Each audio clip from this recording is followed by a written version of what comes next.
And good morning, people. Welcome to the first race of week 4 of the Fabul Gauntlet. Things are getting super serious now. Those on 3-0 want to secure their bracket place. Those on 2-1 want to make it to the week 6 race. Those on 1 and 2 are fighting the tide.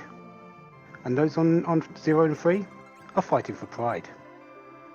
My name's Poydrek. I'm here with bgrich419, Daphus on Restream, and Woobear on commentary. And our racers today on 2 and 1, they're looking to secure that week 6 place. How are you doing today, Rex? I am doing wonderful. Although, since you said good morning, I'm concerned that I may have overslept because it's already 6 p.m. where I'm at. But we've got people watching all over the world, and wherever you are, whatever time of day it is, I hope you're hyped. We've got a Dark Knight Cecil start. So this guy is probably going to transform to a paladin and just cut through monsters like butter at some point. I'm looking forward to that. Is there any sort of objectives set that you really would like to see, wouldn't like to see? We've seen so many different combinations so far. I'm always a fan of ones that take us around the block. Don't give us that all in one place. Don't give us that really long-winded chain. Give us one of everywhere. One on the moon, one on the underground, one on the main world, and then 2 boss hunts or whatever. It doesn't matter what. Just give us something that takes us to as many places as possible. A reason to go to the moon. I think that would be good. I'm going to hope for required alt gauntlet. As I've said many times before, that is my absolute favorite flag in this version. And so I hope that it's required, but I'm sure that the runners will try to avoid that if possible. Yeah, that and always the fan favorite, music. Oh, yeah. Be it just completing the Magnus Cave or just handing in the listening to the music itself. Yeah, even if it's not a direct objective, but make it be required would be nice. I mean, that's what the people are always going to want to see. Yeah. So bgrich and Jeebus, we've had Jeebus a couple of times on commentary, on Restream already. He's shown for a newcomer, he's done very well. bgrich is a veteran of the community and has a number of decent results under his belt. We could have a very good race on our hands here, and that's Cecil and Rydia, and I missed the item. It was the Darkness Crystal, so it's a huge start. We also see Mom Bomb in the Beigen spot, so that could be a bit annoying if we have to go to Baron. We've got a couple characters who aren't known for a lot of power in the early game, but we do have access to a character on the moon with that Darkness Crystal. Do you think we're going to see anybody jump up there really early? I think we're going to see maybe looting in Baron and then going to the moon. Just get that little bit of capital because there is a shop up on the moon. And you want a little bit of money going up there. Well, let's see what the objectives are. That might mean something too. King of the Town of Monsters, pans required. That's always nice to see. Antlion, Falcon. Ooh, launch the Falcon. And the Troya Treasury. Ooh, we've got some doozies on this one, I think. Yeah. Antlion Nest being an objective has been very common, I would have to say, in this Fabul Gauntlet. Launch the Falcon, not so much, but it does mean we do have a required hook. Yeah, we have a required hook, we have a required pan, and a required Earth Crystal, and that boss in the Leviathan spot of the King of the Town of Monsters, is not a pushover boss either. No. So we're essentially on a key item hunt. There's no real bosses we need to go and search for. It's just find your key items and you're fine, which means we're down to a maximum of 17 checks that are required. And it's just the question is how many of those are we going to have to see in order to get there? Sorry, not 17, 28, but that's counting. Right. And Jeebus is heading up to the moon as predicting, and it looks like bgrich is right on his heels. I'm not too surprised considering, as I mentioned at the top of the broadcast, Cecil and Rydia, especially in the early game, are not very strong characters. And so if we can find somebody who's going to be able to carry through the early part of this seed, that would just make things a lot easier. You won't have to worry about buying a lot of J items like trying to hunt down vampires or something like that. Yeah, and this character on the moon could be anyone, literally anyone, because it is a gated check. So we could be seeing Fu, we could be seeing Edge, we could be seeing anyone.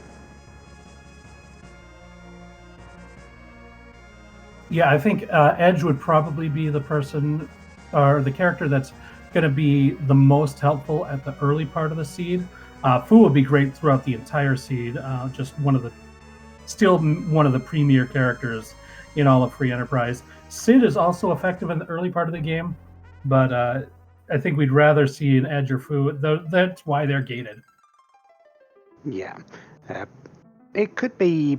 There's a lot of people that this could be just to help that little bit of power. Just the extra character alone is going to be helpful. Even if it's someone like Young or Porum. Palom, definitely a very nice complement to this team. Yeah, Palom's pretty good. He only needs usually one boss to start getting the level 2 elemental spells, and that's usually enough to deal plenty of damage throughout the early part of the game. And just a few levels after that, he starts learning Virus and Quake. So he's very powerful, a lot more powerful as a Black Mage early in the game than Rydia is. Yeah. Rydia still needs a lot of work on to sort of make her viable at this point in time. With a good summon, Sirens on the Moon, that's very nice. A good summon, levels are always nice on her. Other than that, you really wanted to see Palom quicker than Rydia. There's not really a whole lot of incentive to have Rydia right now. And it looks like Jeebus made the play to the Hummingway abode to check that shop and finds out that sirens are for sale on the moon. bgrich skipping that shop check for now, but if there's a point where bgrich is going to want sirens, I'm sure he's going to remember that there is that shop up there that's available to him. Yeah.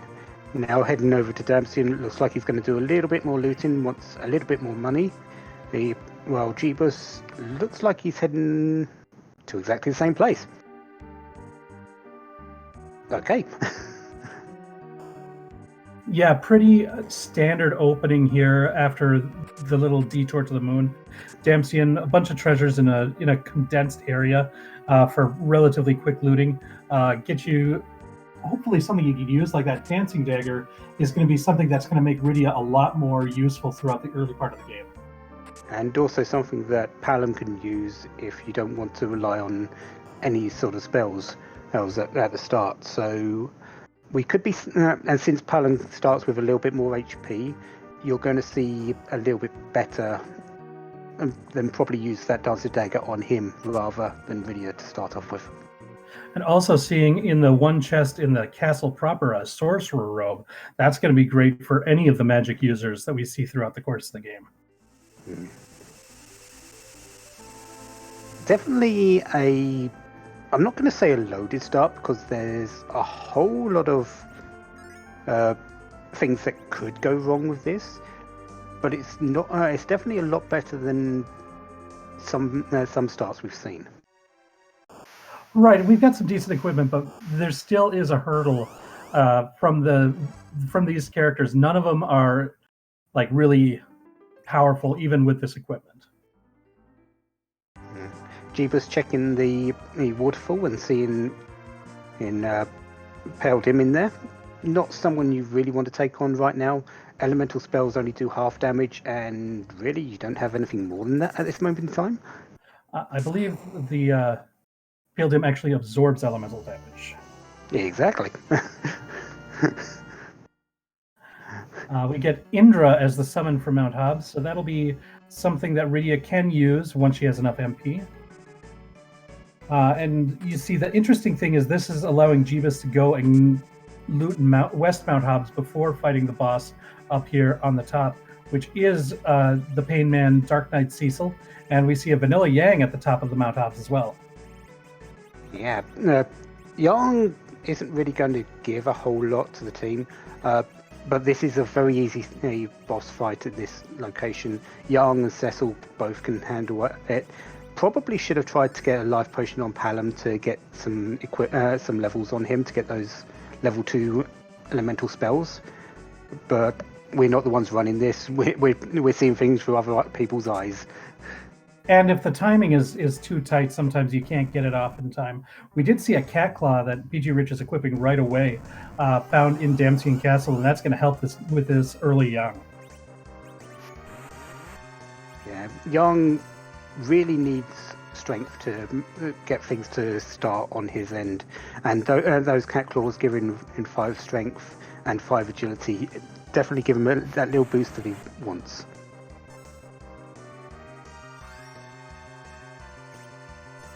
bgrich doesn't want to miss that West Mount Hobbs action either. The Gaia robe is probably the best thing in there. We do see the ninja shirt for ultimate memedom, but that Gaia robe, it's not quite the sorcerer robe, of course, in case of defense, but its stat boost is pretty good. So both Rydia and Palom have access to a decent piece of armor there. Yeah. Jeebus making sure everyone stays alive, so Rydia's going to get that large burst in levels, 10 levels there. Palom's going to get 3 levels, I believe, and get those 4 levels and get those elemental spells on him. So things are starting to pick up for him. Yeah, those level 2 elemental spells are huge for the first half of this overworld. So that's a good heads up play there by Jeebus. Having to do a little bit of a longer walk out, but then again, bgrich had that same walk just from the west side the west side to the east side, so about even, I suppose.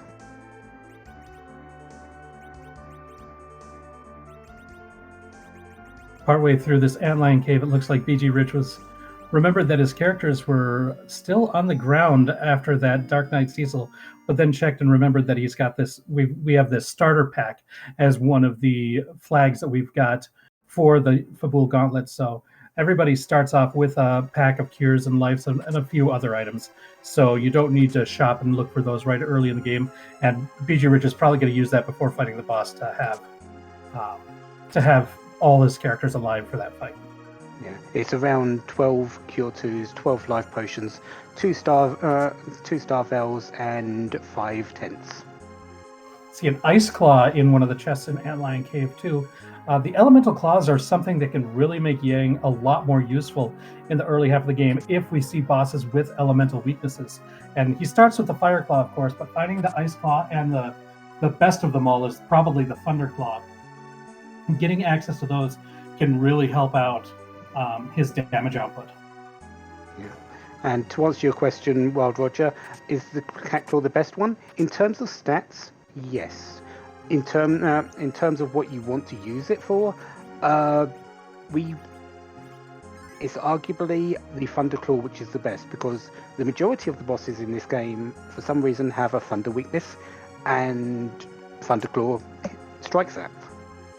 Generally, what you'd like is to have all 3 elemental claws and keep the cat claw equipped on one hand and just toggle out which claw for the other. And so you're always hitting the elemental weakness, and you're also getting the stat boost of the cat claw. The fact that he can equip both at the same time is really handy.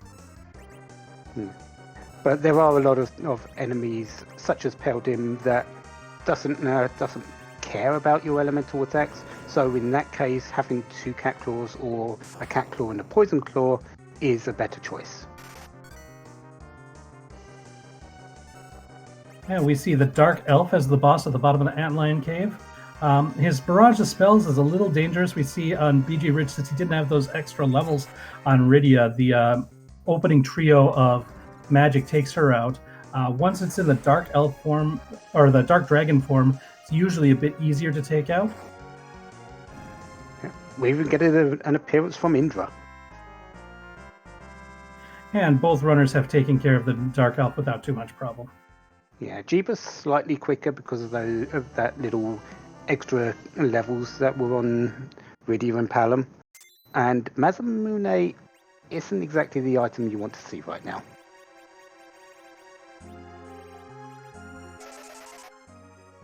Yeah, it's great if you've got edge. If not, it can sell for a decent amount of money. Yeah, and Jeebus have found an exit somewhere while bgrich is walking out. I believe it was in Antlion Cave. Yes, they've looted the same places, so maybe bgrich is just saving it for an extra another time. That could be. Antlion Cave is a little annoying to walk out of, but if you have to walk out of something like Cave Magnus, then the exit would come in handy there. But we don't know whether or not our runners are going to need to go there at this point. Yeah, a little bit of divergence. Jeebus thinks he still needs a little bit more in the way of equipment, so he's going on a shopping trip to Silveria, and bgrich is doing the normal route of going to Fabul next. I do see a quick question. They're talking about the reaction grind in there. This is something that the runners do have available to them with the Darkness Crystal. There's a monster on the moon called a Grenade, and if you use Lit 1 on it, it'll explode with an effect called Reaction and kill all the enemies at once. So you get all the experience for the fight for just casting one Lit 1 on the Grenade. The risk is the monsters on the moon are strong and fast, and you need to make sure that you can get that Lit 1 off and have it hit before they kill you. So it is a neat strategy. And it was available for runners. Yeah, generally it takes a relative 1 agility Palom on the second spot, which is the very top one where Rydia is on bgrich's screen at the moment, and getting a very quick Lit 1 off on that Grenade. Right. We see Leviathan as the boss in Fabul. The Lit 2 did not take out Cecil, so everybody survives. Finally getting those levels on Rydia so that she has a little bit more survivability. And we see the mini treasury of Troya being looted now by Jeebus. Yeah, Hourglass 2 is probably the best prize in that. Being able to stop your enemies en masse as well. Ooh, and we see the Earth Crystal. So the timing for bgrich is a little bit more fortuitous since he hasn't gone to Toria yet. When he goes there now, he can go ahead and unlock the big treasury, which is one of our objectives. Yeah, and that's an additional 18 treasure chests that is ripe for the plucking. Yeah, that's a big time savings, because that walking that Jeebus did to go down into that area is something that bgrich will be able to save on, because Jeebus is going to have to go back down there. And I fully expect that to be bgrich's next stop off after finishing the looting of the ball. Unless now I haven't seen Jeebus's other runs in this event. You say he's been restreamed before. Do you know if he's somebody who tries to avoid Fabul until going through everything at once? Because there are some runners who do prefer that. Yes, but I do not believe Jeebus applies the Rivers McCown way of thinking. Fair enough. Well, it doesn't look like he's going there immediately. He might be doing a shopping run of the world, which is not something that's terribly uncommon. You want to make sure we see a lot of shop checks, and in this event with this version of Free Enterprise and this flag set, we see equipment shops being checked a lot more often than they were in the previous versions of Free Enterprise. So that's a neat thing that's going on here. We see Tella as the character in the Kaipo bed. So that's something to keep in mind if people are going to be wanting a Tella at some point. Yeah.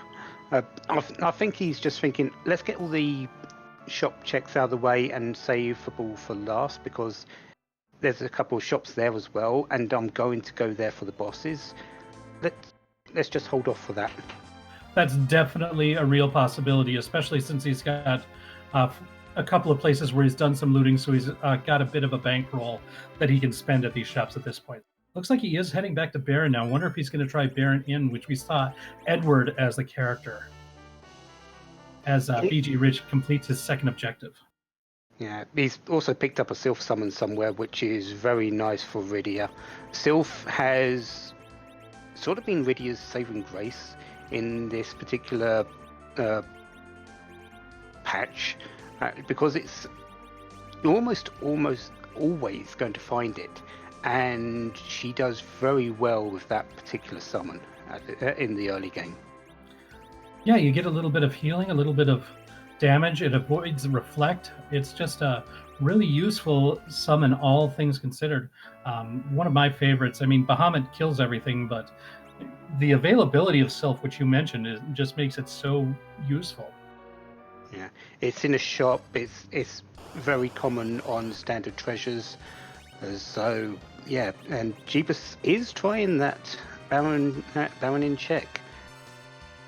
That's going to be interesting. I'm curious to see who the second boss is going to be, because that's going to determine how difficult this is. The first boss is generally going to be easy, and the evil wall goes down from one vampire. Yeah, evil wall, you want to see it in that spot. It's not a hard spot, only 400 HP. We still don't know what the other enemy is though, and That's the Wyvern, but luckily this is a pretty slow spot. Able to get that Star Veil up on Yang. Yeah, and two reflected Mega Nukes should finish this Wyvern off. No? Ooh, that is low magic power at that spot. Yeah, I knew it was low, but I wasn't expecting it to be that low. Yeah, that might be the lowest damage I've seen on that Mega Nuke ever. Sylph should actually finish this off, not because of the actual thing. Well, it did this case, but Sylph is a summon, and Wyvern doesn't like summons. It would have countered with Mega Nuke, and he's protected against that with the Star Veils, so it would have just exasperated his own downfall. Yeah, a lot of the lunar bosses have nasty counters to summons. That Pale Dim that we saw again on bgrich's screen this time counters with Quake. So yeah, generally if it's a lunar sparkle, you want to avoid summons. But they are easy to prepare for if you know which boss they are. That's true. And we see the Twin Harp as the prize, along with Edward. I mean, that's kind of appropriate that those two come together for defeating the Baron Inn. And both of our runners making the trek to Mount Ordeals next. And it looks like Jeebus is avoiding Fabul at this point. Yeah, it's an interesting thing here. They've both arrived at Fabul pretty much at the same time. Jeebus has done extra shop checks and Baron Inn, while bgrich has done Fabul and completed the looting of the Troya Treasury after doing the objective. So I'd actually say they're fairly on pace with each other because of that. Yeah, I agree. I think they're pretty similar. I think in the long term, having already completed the extra objective for bgrich, he might be slightly ahead, but that might depend on whether or not that Twin Harp is required as well. Yeah. Well, we knew that because of Wyvern being in the Baron Inn, that spot was not going to be your underground access. However, up on Ordeals, with the first being the Mist Dragon, we've got two chances of it actually being our underground access here. And even though it can't gate your only underground access, it could gate the hook, and if the magma key is somewhere else. So we do need to remember that even if we find a magma key, we're still going to need the hook in order to launch the Falcon. Yeah, that's very true. But without any sights of any underground access at the moment, and we don't know if it's going to be a hook route, which will make it easier for our runners here, or a little bit more searching required. Yeah, not easier from a difficulty standpoint, but easier from routing your objectives point. Because if they're able to get access to the underground before having to go through the hook route, then they'll be able to they'll have access to an egg grind for sure, with sirens available on the moon. That's something that they would have, and that could prep them really good for when they eventually do find that hook and go through the upper Babel. But for routing purposes, I think they'd rather it be a hook seed. Yeah, definitely. I did notice that Jeebus got through that Mist Dragon fight much quicker because of the availability of both Sylph and those vampires. bgrich didn't have those, so didn't get through it quite as well, but still easy enough. And we see the Baron Guards in the back attack here. We see him busting out a mute bell on Jeebus' screen.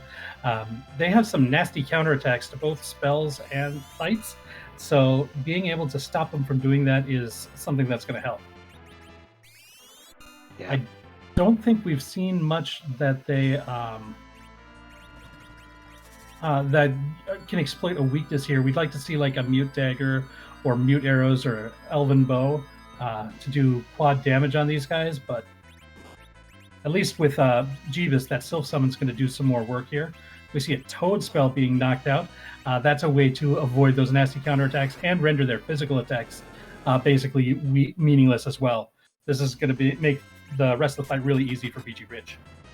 Yeah, two very acceptable ways to take on these Baron Guards. You're seeing the effectiveness of both J items and those spells that you don't see quite as often.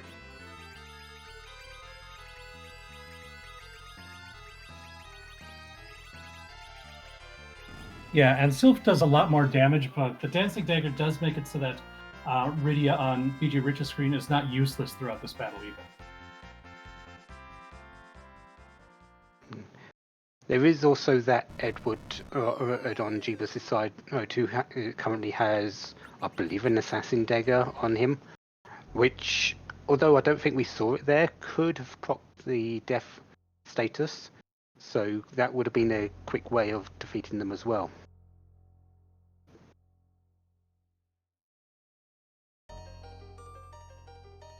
Yeah, the swoon never comes when I want it, that's for sure. And we see the package. No real incentive to go and get that today, unless it's a character you really want. Yeah, I think the runners may check the package character since they're going to be in the neighborhood checking in on Rydia's mom anyways. So that might be an option, and if it turns out it's somebody really useful like Fusia, then they might go ahead and take him. If it's a middle ground character like a Sid, they might just say nope, absolutely not worth it, and reset out of it. And we see the Ice Claw coming in for the Rubicon fight here, making sure that Yang can one-shot him.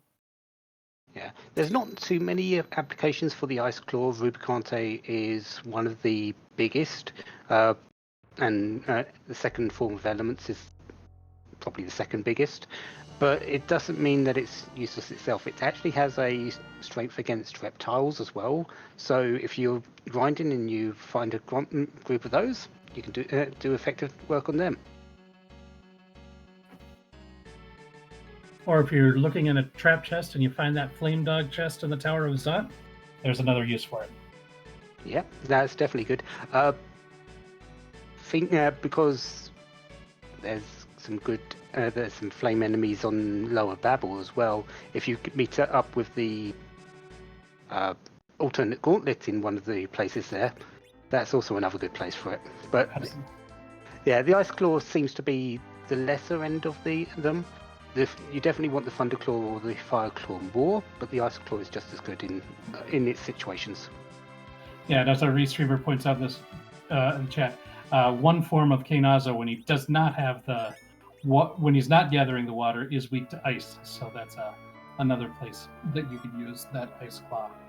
Ah, yeah, that's true as well. So, Miss Dragon hand in.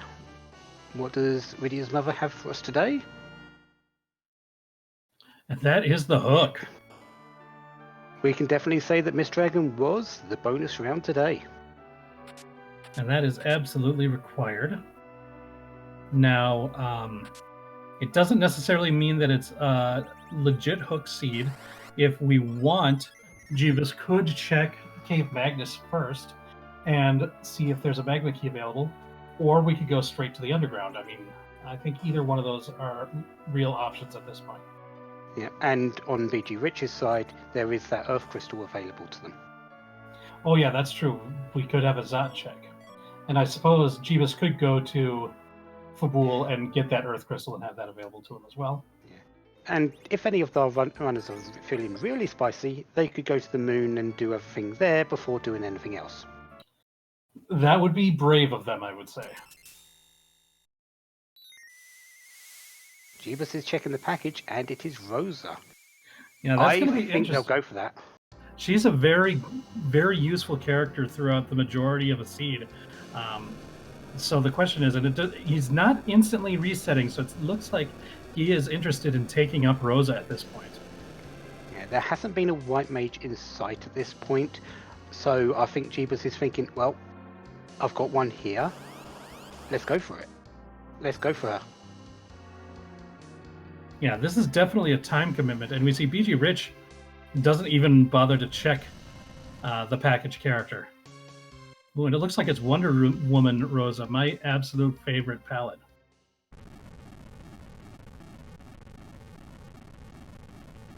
Jeebus does have a full party.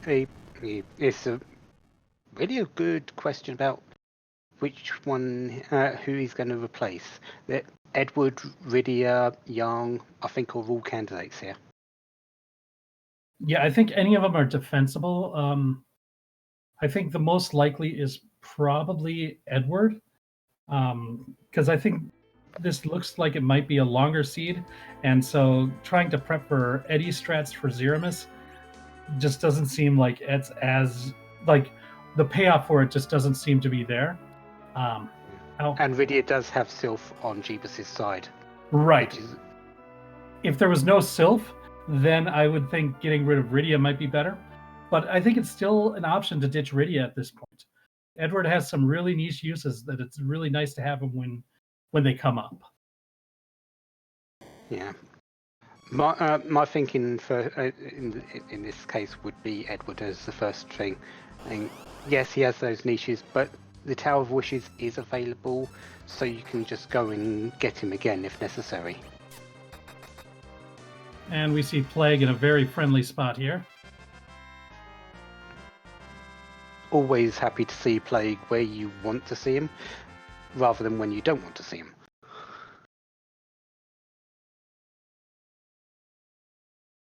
No need to do any agility shenanigans or berserk shenanigans or anything, just a couple of hits and done. Yeah, several different shenanigans can work on him, but don't need him here. Now here comes the answer to the question. And it is Edward who Jeebus is going to drop off here. And I think that's kind of the thought that both of us had, so not a big surprise there, but still it was an interesting choice. Yeah, now this flagship unfortunately isn't kind to Edward in a lot of cases, as you don't get his really decent and applications because the spoon isn't available, and it's very because of how long the seed can go, you're not going to be seeing in Edward's strategies as often be viable. And also his best equipment are basically the same that Rydia or Palom or Rosa could use with bow and arrows and knives. So like if you're giving it to Edward, you're kind of taking it away from somebody who could use it better. Yeah, and on the armor side, his armor, his best armor is the same best armor as Yang or Edge.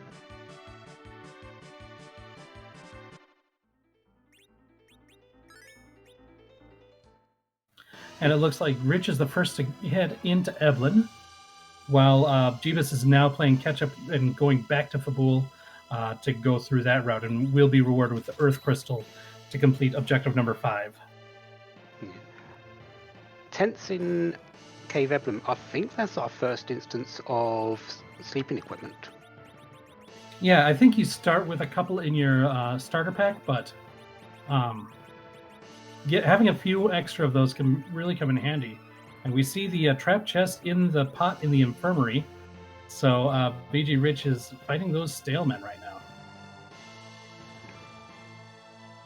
now. The cabins were in agate. Okay, yeah, so there are better choices available, but tents still are good in certain situations.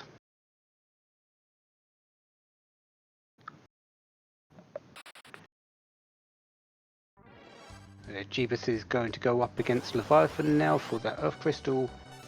We'll see what we get from this Staleman chest in just a moment. Cecil is doing his best to cover everyone.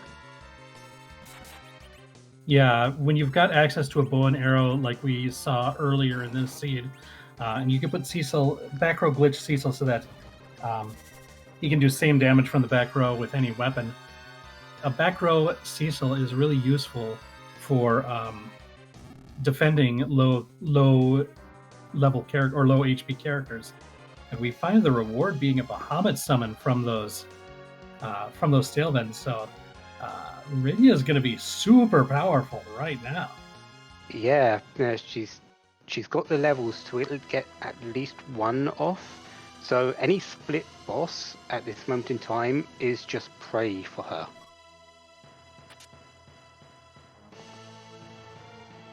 And we're going to see who the boss is in Lower Babel pretty soon.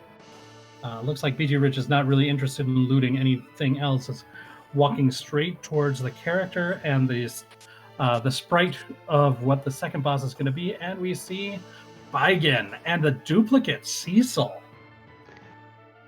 We've got an interesting encounter here. Baigen in this spot hits moderately hard and is very fast. So these characters right now, I think you're going to have to rely on Cecil covering. That may be it. This is going to be not the most difficult, but definitely not the easiest boss. Baigen is sneaky difficult in a lot of spots, and so we're going to see how well our runners are going to be able to handle a boss like him. Yeah. Is putting crystal armor on the back road Cecil, so I think he's making the same determination there that he's going to need to hold up against the physical attacks that are going to be coming very quickly at him. One thing that's interesting to note about the Rubicante spot where Baigen is going to be is you get a full heal right before that fight, so you can't do the prep work of making all of your characters into critical HP for the auto cover beforehand at this spot. I know that's sometimes a spot, something that if you find a tough physical boss down at the bottom of the Fey March, some of our runners will imply because you can use the damage tiles to get down to critical health and just have heal up Cecil before the fight. In this case, that's not going to work because of that free heal you get at the beginning of the fight. Yeah, there is one other small caveat to this fight with Baigen, and that is one of the arms, I believe it's the back one, does use a vampire attack. Right. In this spot, it won't be too dangerous. However, any character that's low health will get hit by that because cover does not affect it. That's a good point too. That is just something that makes it even the Baigen fight even more tricky. Without that, if it was all pure physical, it'll be a lot easier to get through it. Yeah. bgrich has found the Mad Ogres. Took a couple of moments to get the correct Cecil covering, but here comes the Bahamut, not doing as much damage as I expected. I know these have a high magic resist, but I didn't think they'd resist Bahamut that much. Well, I think the issue, I'm not sure what the equipment we've got on Rydia is right now. If she's using something like that assassin dagger we saw earlier, that might be rough. Oh, she has the dancing dagger, so it's no buff to her magic stats with that equipment. If we're going to be relying on Bahamut, finding something like a charm rod or something like that would be a lot more useful. Yeah, I think he's only found the Gaia where that Rydia's likely wearing, while Palam's got the Sorcerer Robe and the Mute Dagger that I have seen floating around. Now, there was a Rune Axe available. That would be probably the fastest way to take care of these Mad Ogres, because they do take 4 times damage to that. But we see there was a virus cast at the beginning, and we see the rare HP ran out on the last Mad Ogre. And while bgrich has been fighting those Mad Ogres, Jeebus has been sneakily walking up the Tower of Zot and has found the King and Queen of Eblan. So, being displaced a little bit, instead of bgrich finding them in their normal habitat, Jeebus has got them. Yeah, nice little free fight for the Mega Sister spot. That's going to be a relief. And trying to take out the king before they become conscious can make it a little bit faster of a fight. Yeah, this spot has around 8,000 to 9,000 hit points, so you'd have to get through about 5,000 of it on that king. But once that's through, the queen will just see that the king is no more and then disappear with them, because lovers stick together. We see the Dark Imps as the boss, and we do have a setup for the cover. However, they're still doing pretty decent damage even on the back row of Cecil. So that is a scary spot. We do get that hourglass off, and it should be safe after that. But these dark imps, if you don't have access to that hourglass, can be very tricky. Yeah, this is definitely a very nice place to see a boss that can be, or a physical orientated boss like these dark imps, and that can be that this hourglass can be used against, because it makes it just so much quicker and so much safer. Yeah, because the King Queen Eblan spot has a very high punch rate. We see this looks like the second boss in Dwarf Castle is going to be either the Water Hag or the alternate Gauntlet. You know which one I'm hoping for, and that it's required. Well, I'm sort of hoping it's the Water Hag, and the Gauntlet is somewhere a little bit more dangerous. Well, fair enough. That would be nice. I just want to see it. Sid and Edge are the 2 characters up at the top of on the Tower of Zot. We've got that Mazamune. Jeebus is going to take Edge over Yang. Guaranteed. Does not want Sid, not a surprise there. And it made exactly the choice that you decided, and that makes sense. Yeah, I could also back row him with the full moon. Yeah, this Edge is going to be loaded.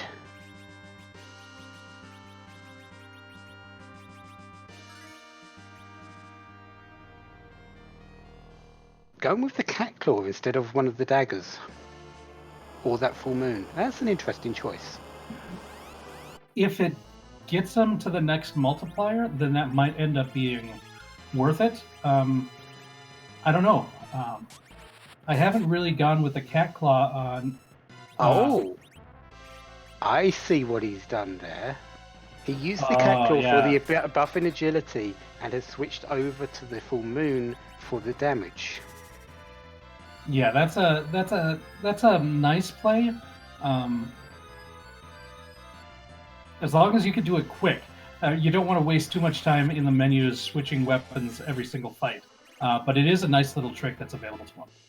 Yeah. Didn't really lose out too much on doing that, so that's fair enough. And is even making use of the throw command on those. I think that was a shuriken. So just trying to get through this Bahamut just a little bit easier. And what is another HP run out? That's 1 for each team. So who's going to get the victor for that? Meanwhile, BG Rich is fighting Baigan. We see that virus on the body. That's going to make the wall trigger. And so you can't use virus on the body of Baigan for the rest of this fight.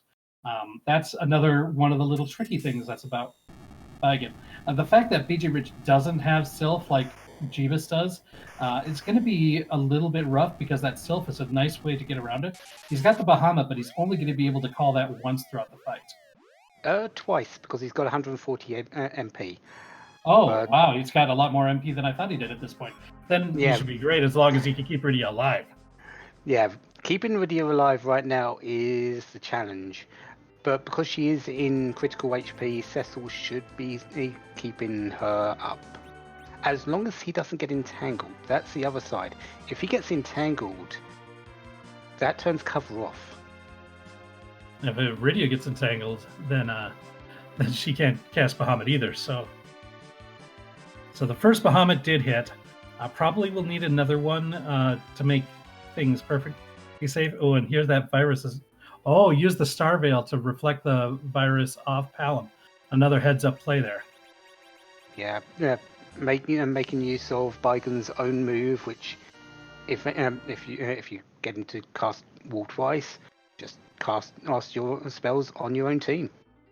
Now Jeebus found the rat tail at the top of the tower, went over and turned it in, gets the sand ruby. So now Tella is available. We can do a D-Machine grind at this point, or at any point throughout the rest of the seed, should Jeebus want that.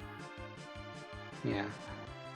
I'm just trying to think of what was in the shop in Cave Eblin. Was there hourglasses? I don't believe there was. I did not catch what was in the shop there. So, confirmed by Woodbear, was not there wasn't any hourglasses, because if we had some hourglasses, he could. We know sirens are on the moon. We could have done gold dragon grind on the moon for levels as well. It looks like we're gonna take Rydia or a Tella over Rydia, and that sounds like a D-Machine grind. If he's making this play right away right now. Definitely looks that way. BG Rich, though, is through the Baigan fight and is heading down into the underworld. Yeah, making use of a couple nice strategies. The back row, Cecil for the cover, the Bahamut that he found fortuitously in the chest or in the pot in Eblin, and reflected viruses to do damage through the wall. Just a very heads up playing and good execution there on that Baigan fight for BG Rich, and is rewarded by getting Objective 4 completed. So just two more. We've still got to find that pan, and also find out what is in that Leviathan spot. Could still be something interesting. It definitely could be nasty. That is like physical damage at that spot is extremely high. Yeah. And although the magic power isn't, it's still fast enough that you could get successive casts against you very quickly. Yeah, managing your agility and being aware of what this boss is able to deal out is really important at this point. Legend Sword in the Rat Tail chest, not really required. However, it is 1/2 an Excalibur, and with 2 Cecils, you definitely want a Holy Sword at some point. There's our Hourglass 2s. Yeah, I think picking up a couple of them would not be a bad idea. Let me see, it looks like 4 of them. Like that seems like a reasonable number. You don't want to spend too much money on them. I think there's better things to buy. But having a couple of them for just a few key bosses can be really useful. Unless you're planning on doing like a gold dragon grind, then you'd probably want. Yeah. BG Rich was the one that checked that for those sirens. thinking about it, Jeebus didn't actually check that shop, did he? So doesn't actually know they're there. Now he's going to see that other Cecil. You might be making this choice before to see if he wants to get this character before doing a D machine grind, or he might say, I don't need to D machine grind. I got Tella. My old man can beat up your old man. He might have been checking to see what this boss was as well. If it was something nasty, go exiting and going to do that D machine. Seeing Baigen, it's now a good question to say which one is worse. Which one is the better choice? Do I want to get my levels now, or do I want to wait? Looks like he doesn't want another Cecil now. One thing since he's ditched. Ooh. It is. Ooh, that spices things up. Ogopogo and Kenazo are the two bosses down at the bottom of the Flame Arch, and that Ogopogo is required. Now, one thing that Jeebus, of course, will not have for the Baigen fight is access to Bahamut, which bgrich was able to use very well to help him get through that tough fight. Yeah, Jeebus has decided to continue on, though. Likely going to be putting faith in the power of his edge to get through this fight. He does have Rosa, so the power of Berserk is available as well. So letting Edge slice and dice his way to victory.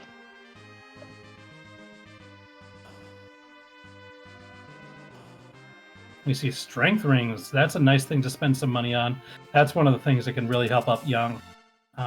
It's also nice on Cecil, Edge, and really anybody who you're punching with. Going to see these Dark Imps likely going to be making use of their Hourglass that got picked up as well.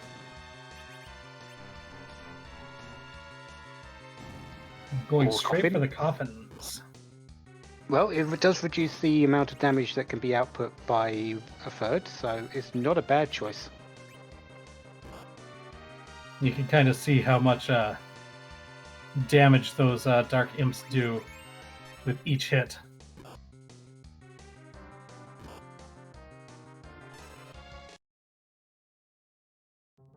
Now, That's BG 1,000 on Cecil, ouch. bgrich going for the panless Sylph Cave at this point. Looks like we're going to want to see a Sheila 1 check. If we get the troll Sheila 1 with the vanilla pan, then that could be big, because I know a lot of runners try to avoid this if there's other spots to check. Yeah, and it has popped up in a few of our races is where this has been the way to the pan, and some people just haven't checked it and not got it until very close to the last thing they do. It's a big gamble, though, because if this doesn't lead to the pan, then we know that he's going to have to make that walk again, because returning the pan is something that's required, and you have to go back down to Sylph and hit Yang before you can return it. So it's risky, but it could pay off big time. Yeah, especially doing it before the rest of the checks, at least the Dwarf Castle down in the Underworld. You'd usually want to check that just to see if that is your pan before going there. We see Bacchus is for sale in the best town in the game, Tomra. And so that's going to be something with Yang and 2 Cecils in his party that bgrich is definitely going to want to acquire some of. Yeah. Is he going to check the thing that you are wanting to check? Because we have seen a lot of racers skip it because of the way they're in a race. They don't want to lose. Yeah, and I kind of know that that's true, but it's so quick. Yeah, and there's, 6 chests in there if you wanted a little bit of extra money, especially with Barker Swines being in the room. I can always make an excuse to go there. And there we are, Insurance Claim Examiner. You can now sleep easy.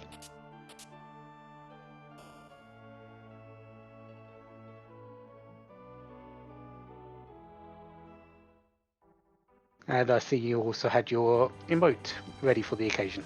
Always do.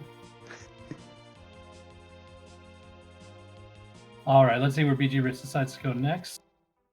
Is it going to be a Dwarf Castle check? It's going to be at least a Dwarf Castle heal.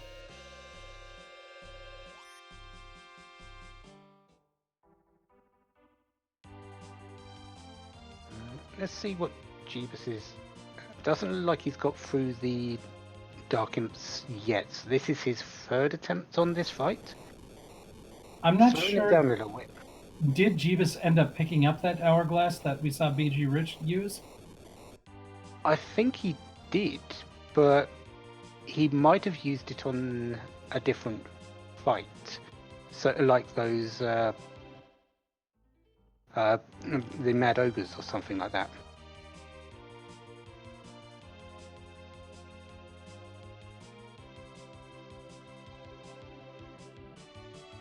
Cecil is in the back row now, has probably got a lot more armor, so hopefully he's going to survive a little bit longer here.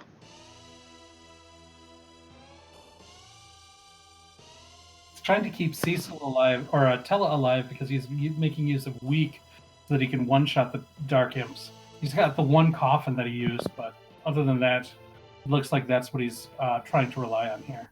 And if this Weak goes off, then he should have this fight won. Yeah, looks like he's through it fine now. And BG Rich looks to see about his value.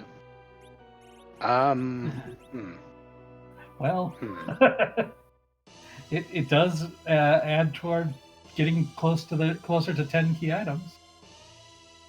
Yeah, but do you ever want to see Sheila 1 giving out No. a magma key?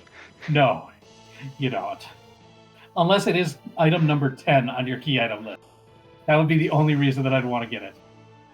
And I'm already in go mode.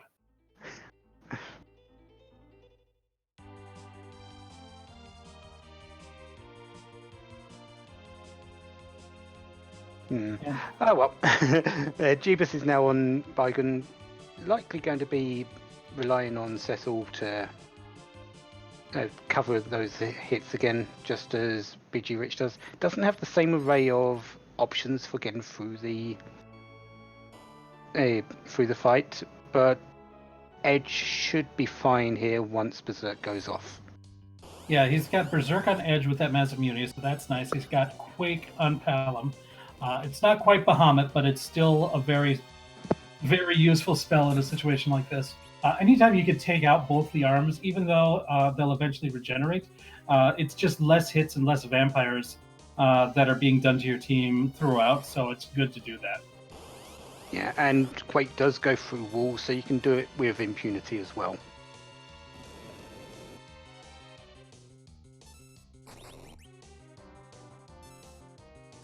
Linking up that Edge, that's a very good play there. Edge isn't quite in the critical range, so Cecil wouldn't be able to cover, and he would be unlikely to take a hit right now from any of the body parts, so just giving them that blink just keeps his damage coming out. Pretty sweet action over on BG Rich's screen where Wyvern came out, and BG Rich just tanked it. Rydia and Cecil, one of his Cecils, they just got missed by the Mega Nuke, and Yang just stood there like a boss and took the damage and stayed alive. That's how weak that magic power is there. Yeah. Rydia has a lot of magic defense because of her very high wisdom and will stats. Cecil right now has a lot of armor that gives magic defense on. So not really surprised that they survived. And Yang, well, he's just a bundle of HP.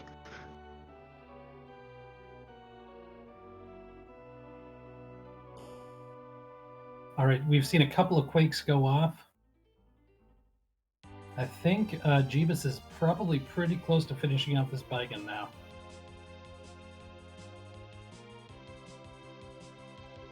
Wouldn't be surprised if it's not too far away. Looks like Cecil's, Teller's done his job for now, and is looking like he's going to be offed.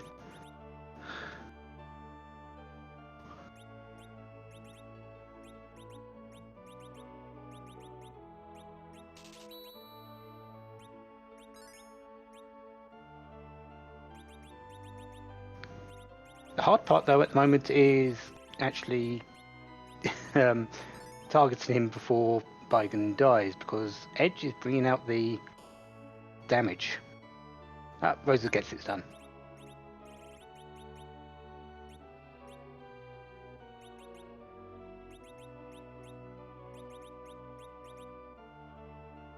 Looks like bgrich is just covering a couple of the checks that Jeebus has done. The Tower of Zot, and likely going to go and check music next as well, because it's all in the same area. And now he sees that Sylph summon, and probably not as important for him at this point since he's got Bahamut. Yeah, but Sylph does still have its advantages over Bahamut in a few fights. The main one I'm thinking about is, well, CPU. Yeah, it is. It definitely is nice there.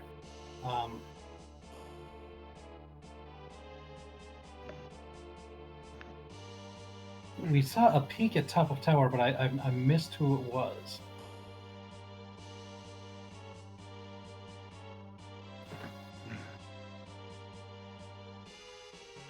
Blue Robe, Bear thinks. So that could be the other half of our twins, the Blue Robe twins.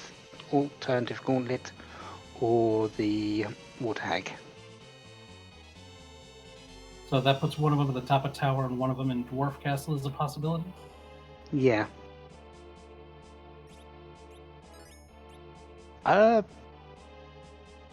Between those two things, I'd actually like to see Dwarf Castle being the alternative Gauntlet, because it's a little bit long-winded. On the top of tower, you're going to see alerts, and they won't really survive that long. Not to mention if it's that second fight in Dwarf Castle, they have to go through the first one too and use some of their resources there, so it could be even more long-winded. Yeah, none of the enemies are really that bad, but you're just getting through them all is going to take a long time. A lot of black lizzes, dark imps, and armadillos, I think.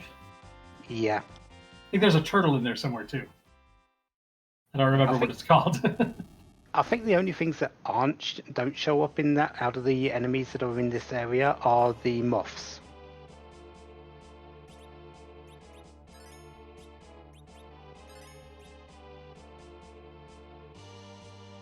But Jeebus is going to make a play at this Dwarf Castle. The first fight is Val.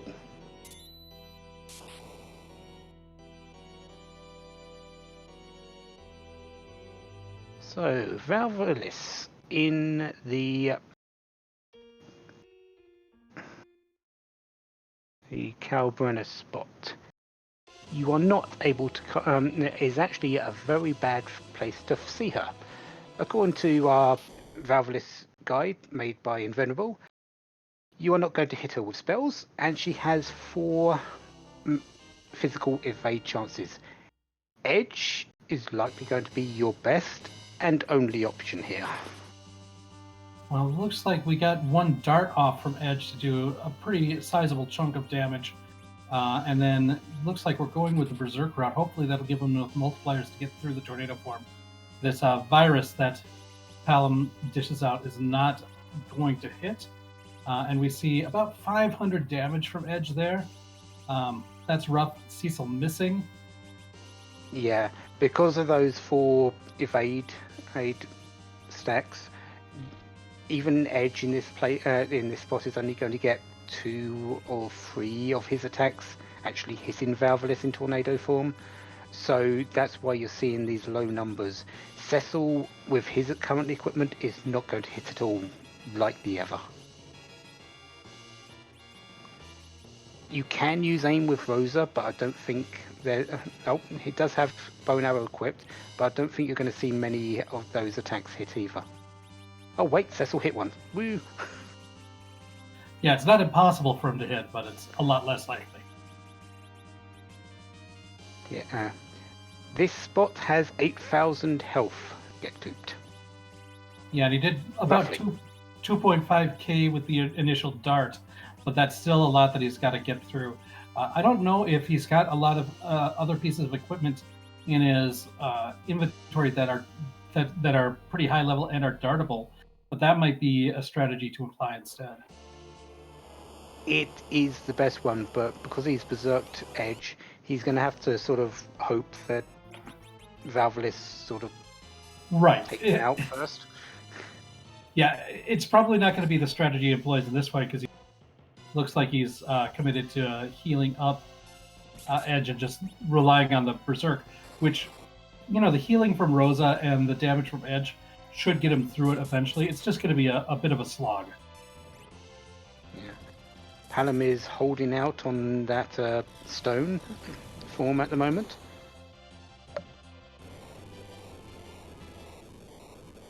By checking his inventory to see if a random heal item was in his inventory, but no.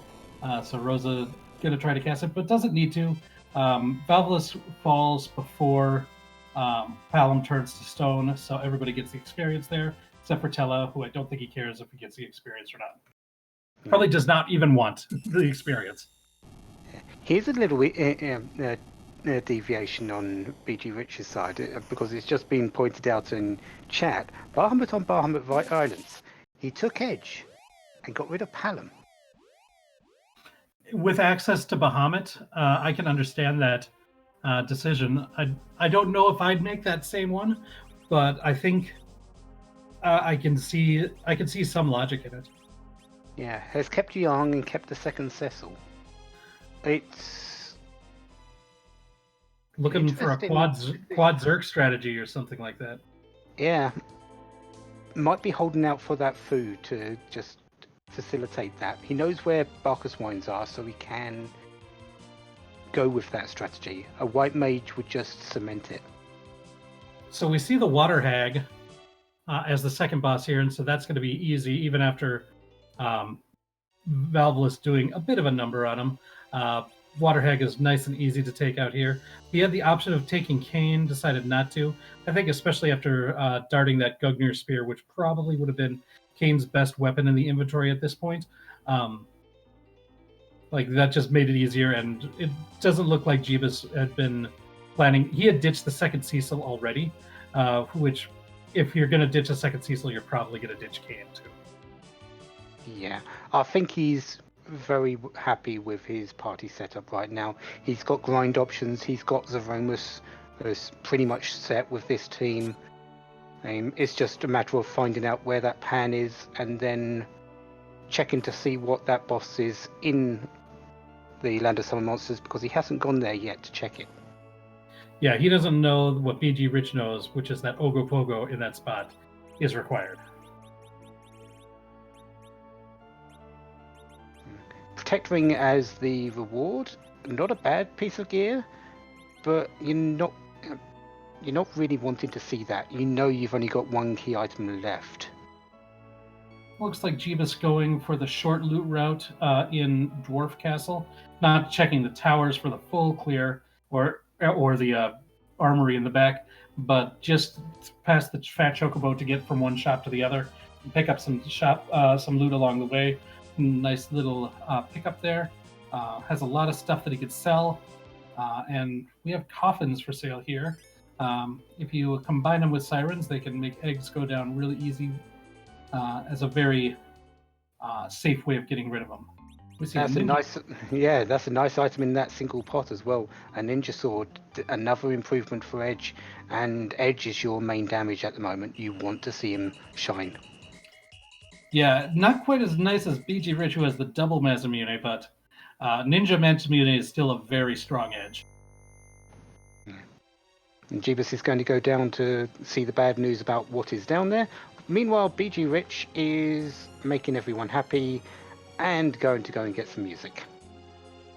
Yeah, bgrich, having talked to the employment dwarf and now checking music, is the gotta be the hero of the people tonight. So, yeah, music. Normally, Edge has a little ditty that he likes to throw out in the vanilla game. Edge does. So yeah, well, it's an Edward. Edward likes to throw out a little ditty, but we don't want to be bound by the rules of convention here, so we mix it up. This music could be anything. He's broadened his horizons. It could be game music, it could be pop culture music, it could be anything that has been put in. There's a lot of choices. We're just about to hear which one it is today. bgrich had the nice setup for the instant death for the first part, just the fastest way to get through there. And now Edward's going to get out of his bed, and it's time for DJ Spoonie V's Rockin' Tunes. So we'll be back in a few moments.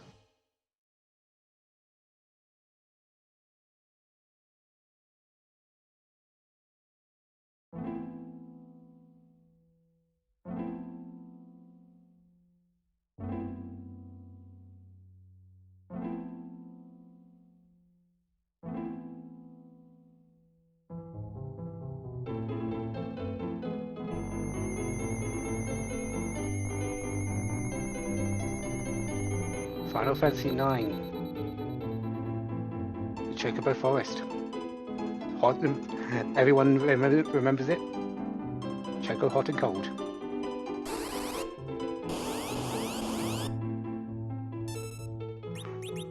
Is that also the music in the sword fight? Yep. And a few other places as well. But most people remember it for the Choco Hot and Cold because that's where they spent the majority of their game. Yeah, that mini game I've definitely sunk many, many hours into, that's for sure. And having sped run that game, it's a very nice piece of music that I like to hear. While trying to impress Queen Bran. Well, I've played the PC and the PS4 versions. It's a lot easier to do it on them than on the PS1 or PS2. Fair enough.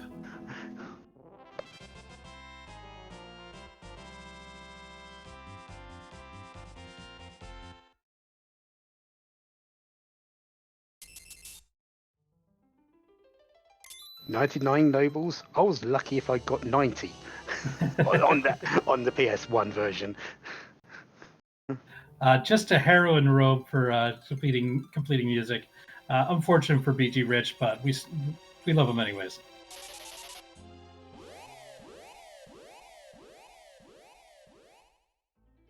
He's walking out with it though, probably just saying, "Oh, I made the effort. Let's go back." And if you found a dragon whip, you can use that with Rydia at some point, should he choose. Well, he's got the setup for the Quintzerk. That's true.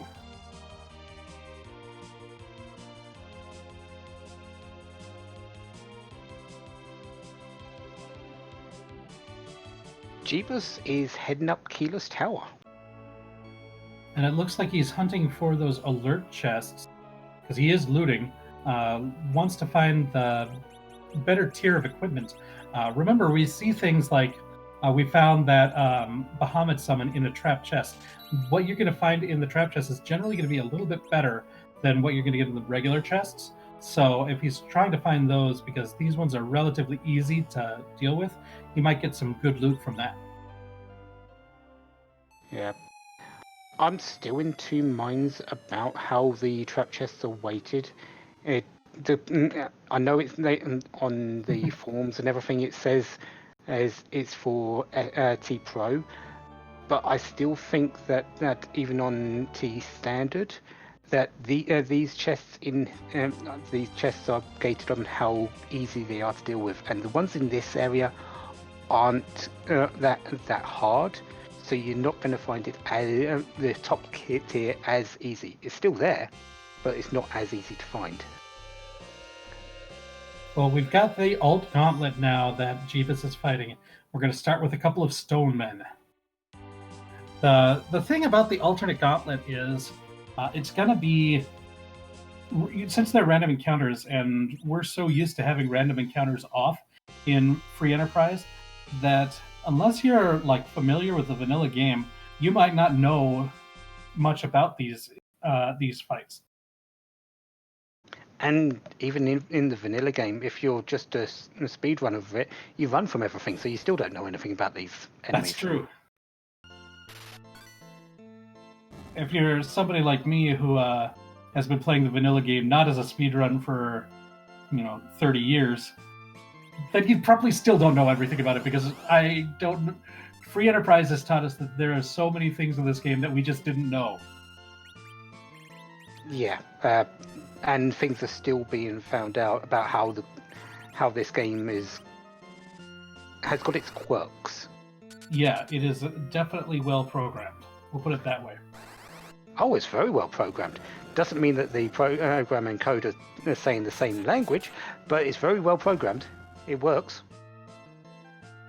It's when things happen that aren't supposed to happen in the vanilla game, which the rando likes to do, where things get weird. Yeah. Will Bahamut work here? No. Nuke does not work against Valvalis in this spot, so Bahamut will not either. The bgrich taking a reset. Not surprisingly, that is a very nasty Valvalis. Yeah. And that's actually probably good for him, because we know it's only a protect ring at the end of it, and Kane, so he's two things that he's not likely wanting to have. Instead goes to pick up more Balkus wines, because everyone can get through the rest of this seed with drinking. Here's the fun unencounter for the alternative gauntlet on the top of the tower. These tofus, they are very resistant to physical attacks, so if you don't have any magic, you're in a bit of a pickle. The other thing to remember is with the flan type enemies, in general, they're weak to what color they are. So you would get the most damage out of using ice on those tofu. Luckily, the Ninja Flame was enough to take him out there for Jeebus. And I believe this is the final fight, just a couple of chimeras, probably one of the easier fights, although they have a couple of dangerous attacks. They're not that bad to get through. That blaze attack that you just saw is generally their most dangerous. They only use it when they're alone, so if you could take care of both of them at the same time, they're going to be the safest. You see 3 blazes in a row, just doing some massive damage. But the Quake is getting off, and if you're right, that is the last fight, then that'll be a relief. I believe this spot is also a place where you don't want to see the alternative gauntlet, not because of the way the gauntlet is in this. It's 5 instances of enemy encounters. It's slow as all heck. But in that spot, it is actually less experience than you would get normally. It is one of the few places where you would get less experience than the normal fight. A question in the chat from Mr. Bus Driver: is there not a real difference from child and adult Rydia? For the most part, no, there's not much of a difference. But there are a few things. When you complete Dwarf Castle and turn Rydia into an adult, she learns the level 2 elemental spells, as well as like the basic summons that you'd get from doing there. So that's all available to you now. There's a couple of equipment differences. She can no longer use staves, and she now can use the Zeus Gauntlet, is an interesting one. And she can no longer use white magic, even though the white magic that she earned as a kid is very not useful. Yeah, and one quirk with the vanilla game, but you'd never actually see it because you don't get the chance, is that when she actually grows up at Dwarf Castle, she actually gains access to Cure 2 as well, but can never use it because she loses access to white magic completely. So, yeah. Yeah, and there's some quirks as to setting up weird things to her during that area too. So you can find out a lot about that in the Discord. There's a lot of information out there, and some people who know a lot more about it than I do. Yeah, it's in the code Daffers. There are many people who have dived into that code in depth, and have it's actually right there in plain black and white. She gains access to all the level 2 spells, not just the black magic ones.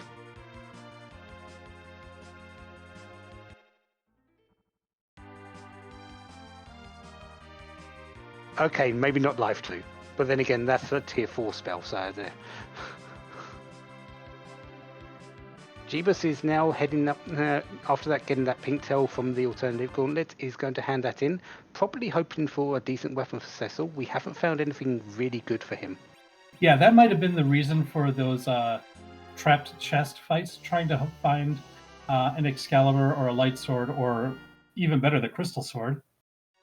It gets his second Mazamune, so now both teams have an edge with a double Mazamune. Yeah, bgrich isn't going to have as much want for that particular item because he's already got 2 Masamunes. Right. But Jeebus is definitely going to be very happy to see that with just the one and the ninja sword equipped. Yeah, ninja sword's great, but ooh, the legendary ninja swords are even better. Yeah. Yeah, with double Mazamune, that is the best offensive weapon situation that Edge can have for fighting. Yeah, Jeebus heading back into Fabul, going to check Sheila 1 as well, is going to be very disappointed about the magma key here. I wouldn't be surprised if we see someone go to the moon very soon. We're running very low on checks, and you don't want to face that Ogopogo or Kinyatso in the Land of Summon Monsters without a few levels under your belt. Yeah, it's interesting. Like, there's a couple of options here. You could do a little grind and go for that Ogopogo and hope that you can find the hand behind him, or you could go and start clearing out bosses on the moon where there's more key item checks and try to find it there and then route in Ogopogo once you get all the experience for defeating those moon bosses. Yeah. From the count that I've got here, these two runners are very, very evenly matched, and they're going to go right now to the only check that the other person hasn't made. bgrich going back to Dwarf Castle, Jeebus going to the Twin Harp for more music. After that, they're even.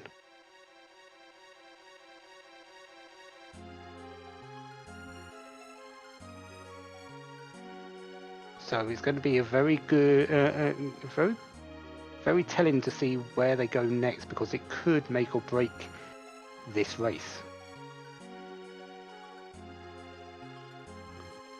Or bgrich could make a liar out of me and head to the moon right now.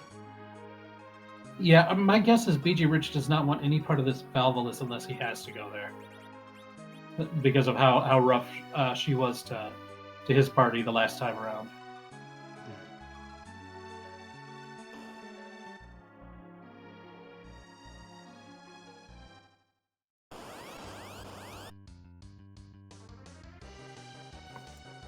bgrich is going to check his pink tail, receive that Masamune, and going to say, well, another one? So many ninja swords. Yeah, Edge can only handle 2. And there's not another Edge to handle that 3rd.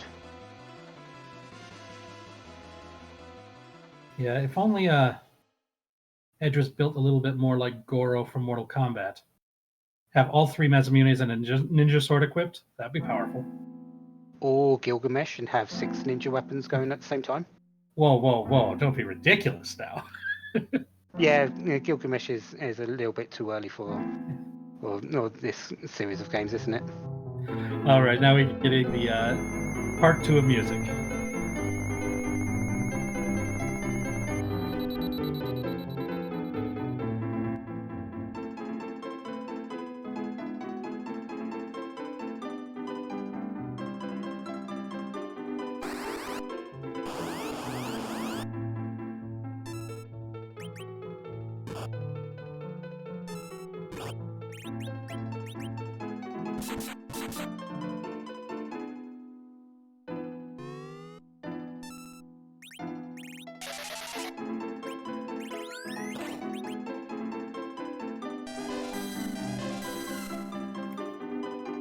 So now bgrich going up to the moon, as you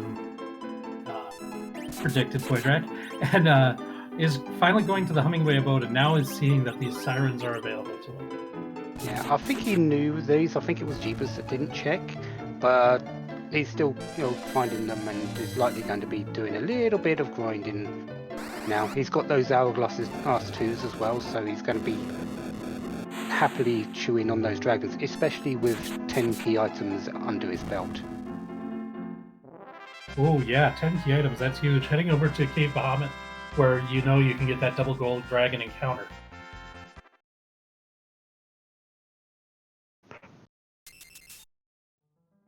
So, is Jeebus going to reset out of this heroin rope, or going to walk it out just like bgrich did?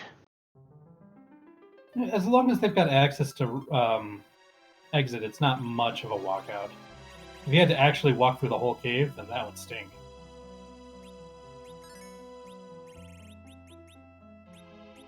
And bgrich is down on the second floor of the Cave Bahamut, going to be opening up those opening up those sirens and fighting his gold dragons.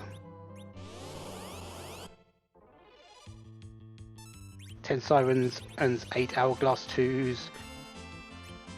No worries here. Except how to dish out the damage. At least in these early fights. This might be a situation where if he still had I think we saw a Dragon Whip at some point, and then that Heroin Robe on Rydia, that might actually be the fastest way to get through these. Actually, yeah, that would be a very good way of getting through this. Got a couple of Barkus wines he could likely spare as well. Bahamut does a very good job, but everyone else isn't really hitting that hard right now.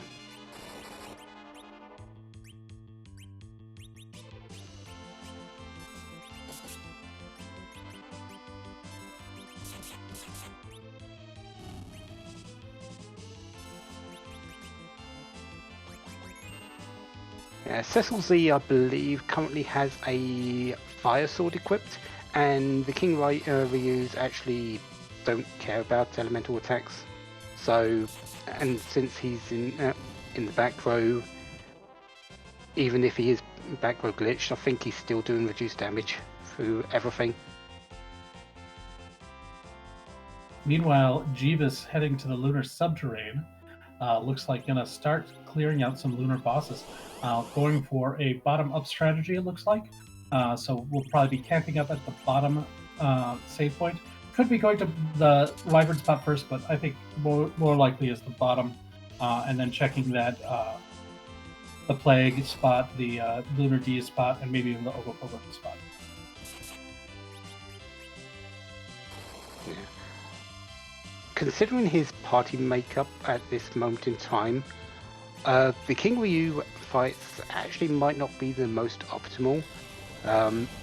Probably going to floor 4 of the Lunar Subterrane and bringing out the 3 Warlocks would be a better choice, because one Bahamut will kill them and you can use that hourglass to stop them, or you could use the mute bells to just render their spells moot. Or mute, as it were. Yeah. That would be an option. I think even eggs at 10 key items, because you can get through each fight so fast, would be probably more efficient than what you're doing at this point, though you do have to go back to the blue planet for that. Yeah. Jeebus, I think, is a little bit more set up for this, having that teller with access to weak. So we'll be getting through these fights slightly quicker, even if he has started a little bit later. And his double glitching, live glitching, and with the use of that Fire 2 spell. So he's going to be gaining a little bit more experience as well.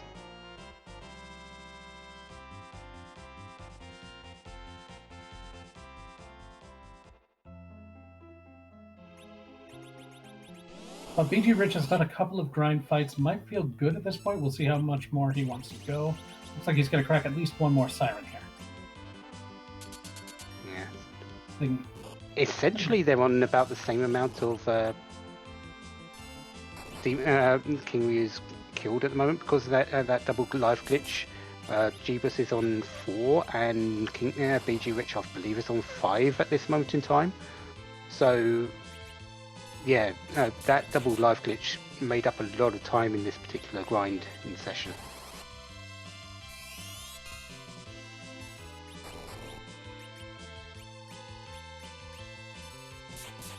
Rydia taking advantage of Edge's MP on bgrich's screen so that she can get another Bahamut off if he so chooses.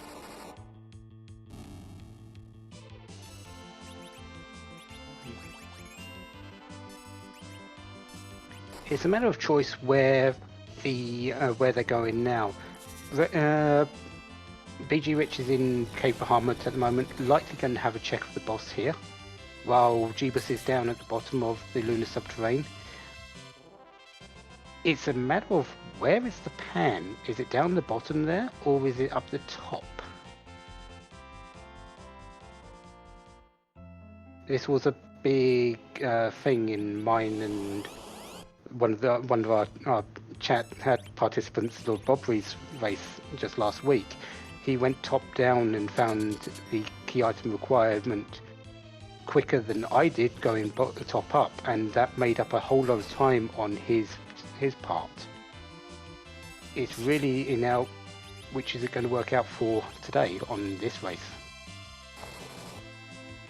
bgrich grinding up really high level. You shouldn't have a whole lot of problems after this taking care of bosses with how much he's grinding here.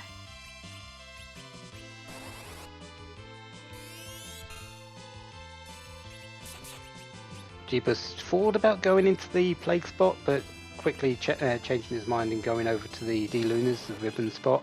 Finding an antlion here. Dangerous fight, but should be manageable with that Rosa there.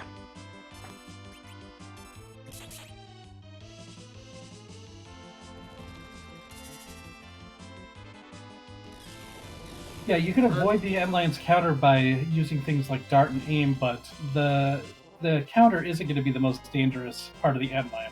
Its physical attack at this spot is very scary. Yeah, 500 on that back row Palom. It'll be 1,000 on the front row. Cecil will be able to handle hits, I believe, only for 200 to 300. I think that was on the high end. So this fight shouldn't be bad once he gets the attacks in. And you definitely don't want to see a sub 4,000 fire free from Palom. Yeah, it seems like a lot of the equipment that we've been fighting in this game has been so much for Edge, and then other things are like that assassin dagger we saw, the dancing dagger, a poison axe, a rune axe. We don't have stuff like charm rods, like rune rings, like wizard hats or things like that we kind of use to buff our magic stats for the wizards, and so that just kind of turns that Fire 3 into a much less impressive number than you'd like to see at this point. Yeah, I think we found one charm rod and one sorcerer robe at this present time, and I'm not too sure if they're on Jeebus' side. I think they're on bgrich's side only. I think both runners found a sorcerer robe. It was in Ablin, so I think they've at least got that. But other than that, there hasn't been a lot of good mage gear that we would like to see just in general. And that could be a reason why bgrich has only got one caster in Rydia rather than the two in Palom and Rydia. Right, that could be another reason to ditch her at that point.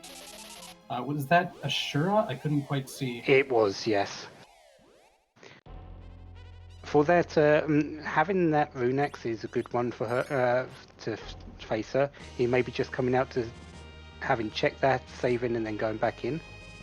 Yeah, and he did a save. Might be going into. Oh no! It looks like he wants to avoid Ashura for now. It is a bit of a walk going back. Yeah, also not a bad play because that spot does hit extremely hard, and Ashura is going to counter every attack you make, even ones which are reflected.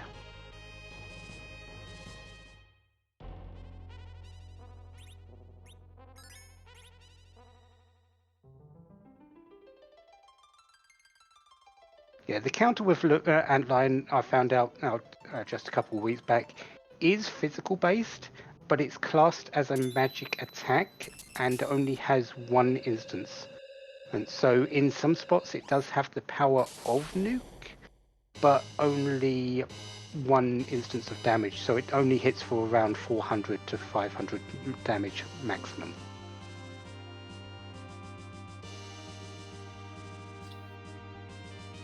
Another thing that's just really weird about this game. Yeah. Thank you, Simbu, for explaining that one to me.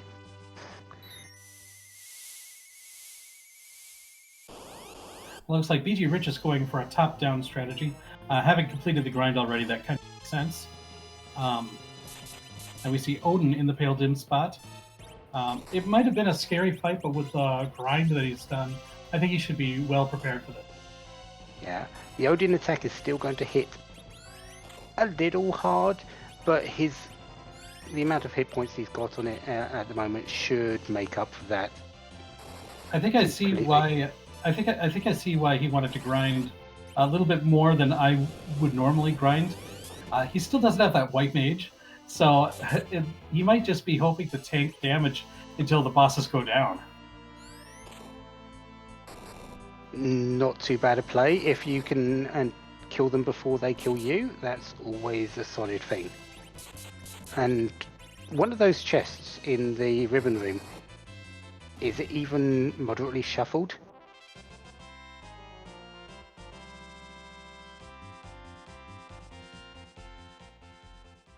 And bgrich takes down Odin, so we'll get another check here. We also saw the spoon there. Nice since we've got edge. Ooh, Avenger. That we finally got a really good Cecil weapon. That is he's going to be very happy to see that. Well, mostly happy to see that because his Cecils have very little going for them at the moment, and that Avenger is going to up their game significantly.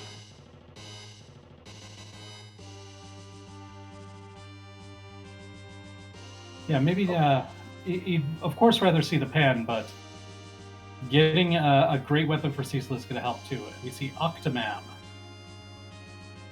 Yeah, this looks like the plague spot, so it's going to hit a little hard, but Octomam has a lot of weaknesses, mostly to cutting equipment and lightning bolts. So yeah, and as you go through this fight, he's only going to get slower and slower, and this isn't exactly a fast spot.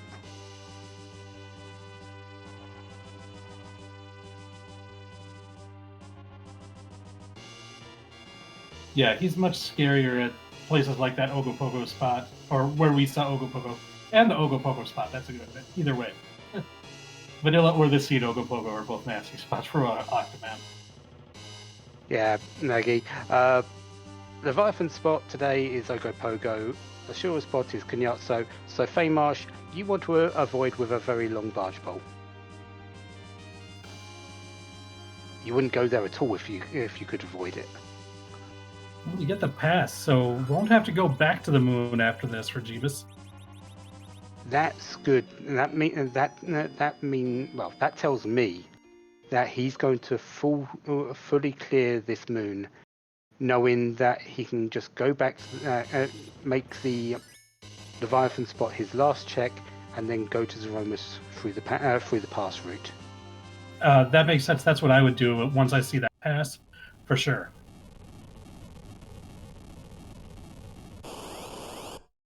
It's unlikely that he would just vacate the moon at this point without having the pan direct anyway, having gone through 2 boss spots already. But there's always the possibility that you might just forgo the moon and just check what you get. Well, and it's one of those where you might decide to go out, if you find like a Baron key, where there'd be a potential of 2 key item checks that you could get through pretty easily on the blue planet, between the regular Baron spot and the Odin spot. But now that that option, like with the past, you just don't want to go back to the blue planet. Reduce the number of times you're seeing that animation flying the ship between the blue planet and the moon. Yeah, that's kind of my thought.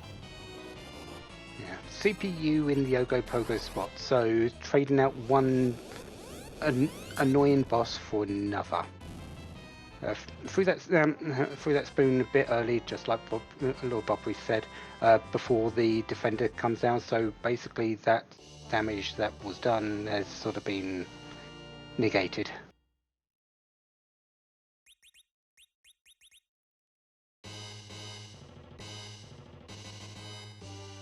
Now BG Rich has his pass as well.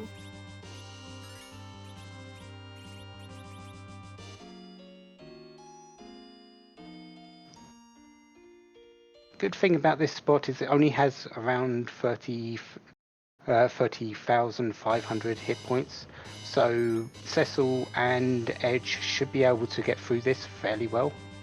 And we see Jeebus using the reflected float strat. It's a 50-50 shot if it's going to hit that attacker or CPU on the reflect. We got lucky, it hit the attacker, so now you can quake away and make use of your big wall avoiding spell and get through this CPU a lot easier. Yeah, and with Rosa there, this got plenty of healing available just to keep them alive. BG Rich doesn't really have that option right now. He's going to have to brute force this fight. I don't believe he has a lot of curative options in general. Right, and this CPU could actually be really tough for him. This is most fights. Not having a white mage is a little annoying if somebody goes down or if you need to berserk somebody up.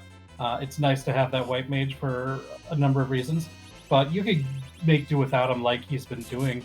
But the CPU is one with that constant barrage of percent-based damage that having a white mage can really help. Yeah. As Wube says, though, Sylph is a great thing against CPU. The problem is I don't think BG Rich actually has Sylph. No, he did go to the shop and he saw it, but I think he passed up because he had Bahamut and thought that that's what's going to get him through this season.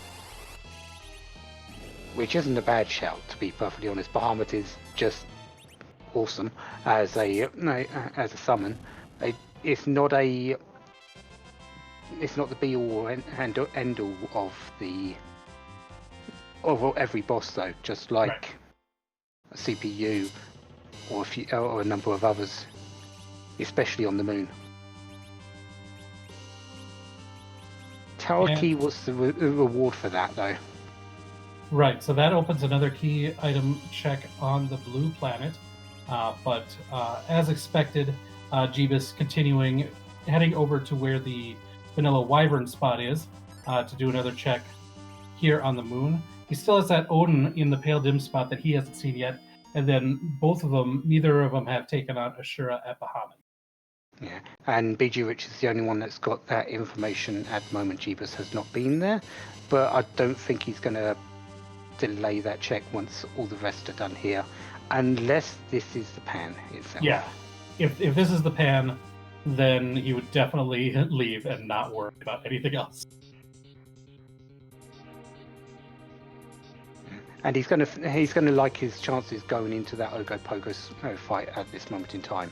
BG Rich again. Ogopogo is one of those bosses that you don't really want to deal with any type of enemy, with any type of team, let alone one that's so heavily invested in melee like this. Well, Woobear we're going to see if he's got that Avenger on Cecil relatively soon. Well, that's definitely the fire sword on one of them.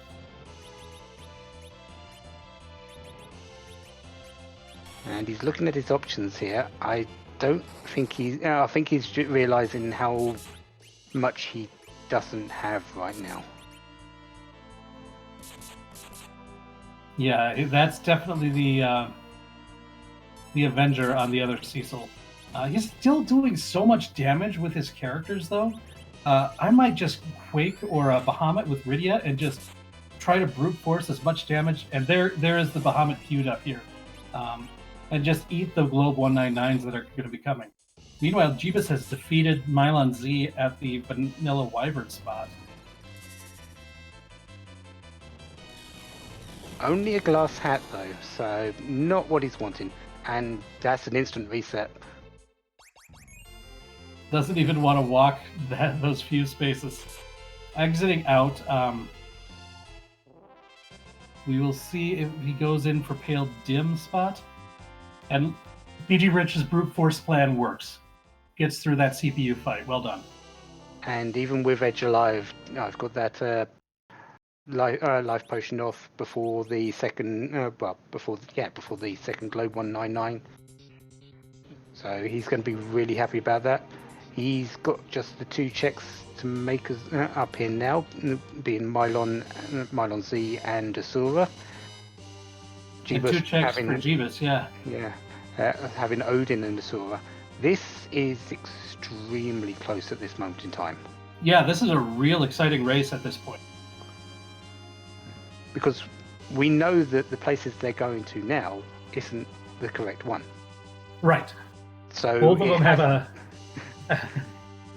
a decoy boss to get through. Yeah, and they've both got the same choices available to them, which is go to Asura or go back to the blue planet to do that tower key, or the bosses in Famosh. Yeah, and that is all that is available currently for key item checks that we have right now. So, do you want to put any wagers on whose race this is at the moment? I actually kind of like the bgrich brute force team. I love a good quad Zerk for a Zeramis fight. So I'm going to go a little bit there, but it really could be either runner at this point. They're both in...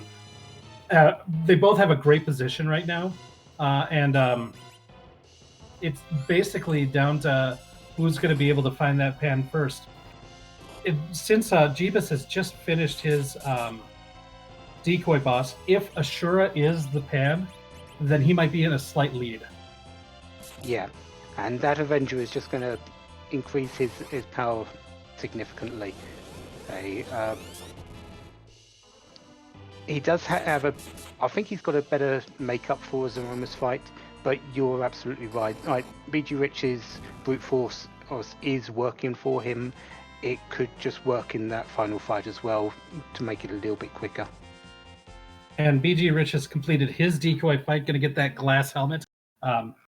The Avenger is a bit more of an upgrade than the glass helmet, especially at this point of the run. Yeah, now he could just exit and head over to Ashura as well.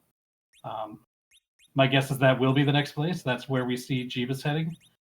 Jeebus doesn't know it's Ashura, but we'll see before it happens. So any prep that needs to be done, like if you still have that rune axe and can equip it, that would be something to do. Yeah, he did just change it out for that Avenger, but as soon as he sees Asura, he's likely going to equip it back on, then swap it out in the fight for the Avenger glitch, and let Cecil go to town in this fight. Yeah. He might have a mute dagger too. Yeah, using that mute dagger on Edge. Also, for the 4 times damage, that's going to be huge. Having a couple characters who can exploit that weakness is huge. Yeah, and having Cecil in the back row, with the amount of armor that he's got equipped, he's going to just shrug off these attacks. He may be the only one standing at the end of it, but I think he's going to be fine here. Yeah, setting up the cover on Edge, getting the reflect off using Nuke. If you've got your Paladin to the level where he's learned Nuke, we're at pretty high levels here. It looks like bgrich is foregoing Ashura and heading right to the tower. So this is a gamble here. This is a big divergence that I don't think either of us were expecting at this point. No, that he does have that pass though, so he's likely just just hedging his bets. Might feel a little bit behind because he's done so much in this seed. I wouldn't be surprised if both of the runners feel like they're behind at this point. Yeah, so is likely just having to say, right, it's always going to take a while. Let's skip it. If it loses me this race because I skipped it, so be it. And he might figure that he's strong enough to take on Ogopogo at this point. So I'll head over to the blue planet. I'll do Tower Key. Maybe I'll just knock out Ashura or knock out Leviathan as well, and see if I can get the pan that way. Yeah, because we still do have those 2 checks. Jeebus has an extra check though. That Luca key. I believe it was mentioned in chat about the Luca key having the pan. That's still a possibility. Yeah, we still don't know where it could be, and there's a number of places. Now there are fewer of them, but that now are unlocked, and I think the only one that's still hard locked is Baron and Odin. Yes. Because they're behind they're behind at least 1 key item right now. Yeah, we haven't seen the Baron key yet, so.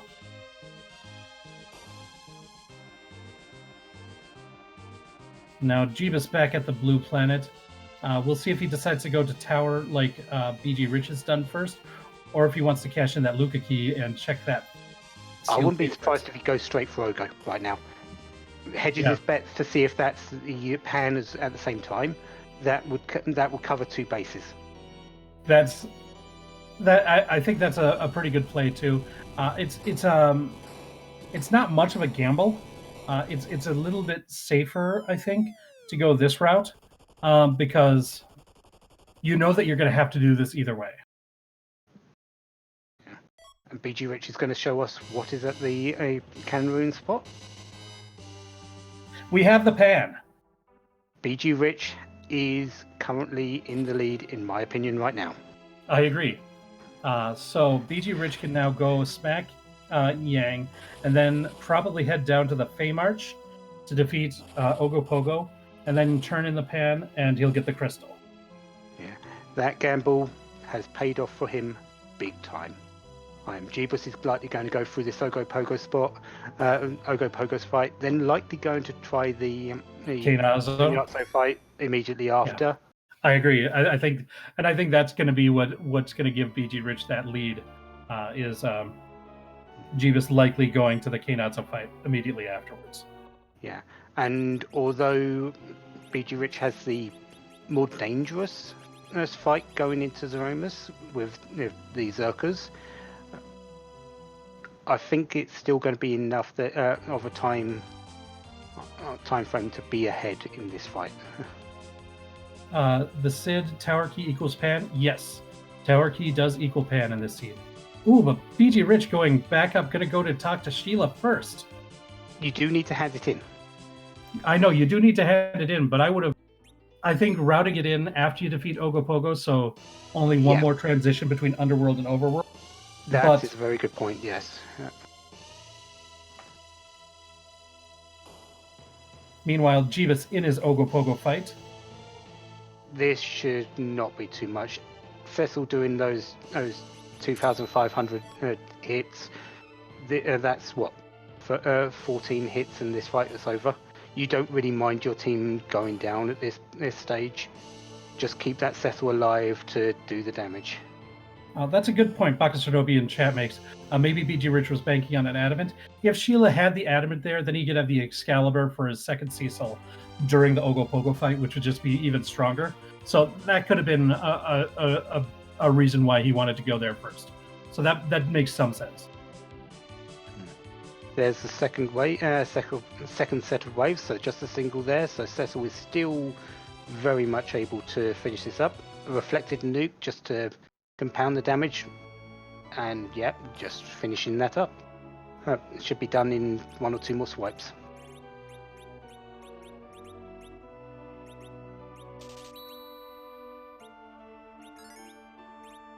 Looks like he wants to pick up some more Bacchuses before heading down there, making a pit stop in Tomra. Meanwhile, Jeebus has defeated Ogopogo. I don't blame bgrich for going to get more Bacchus wines. It's been the way he's finished this seed, so might as well continue with it. Yeah, and with no White Mage available, those Bacchuses are the only way that you... Well, and the Avenger are the only way he's getting Berserk status on his characters. And he definitely wants to have those available for him, both for this Ogopogo fight and for Zeramus. Yeah. Jeebus heading back to the save room. That because he's not warping or exiting straight out, that's pretty much guaranteed that he's going for Kenyatsu next. Technically, a Pepita, it is Buckeye, I believe, but I think it's Bacchus Wines. Yeah, yeah, because it is Bacchus wine, so yeah, they're drinks. You drink it, it makes you angry, it makes you hit things really, really hard, and then you wake up the next morning and you think, what did I do last night?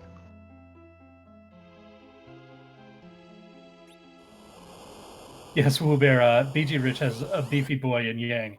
That is definitely true. But he's got no White Mage, so he's just planning on tanking all damage. In the Mage, where was the pan? The pan was behind the tower key in the super cannon room in the Tower of Babel. And the tower key was behind Ogopogo's spot, which was CPU on the moon. All right, now, bgrich. Once bgrich completes this fight, he'll be in go mode.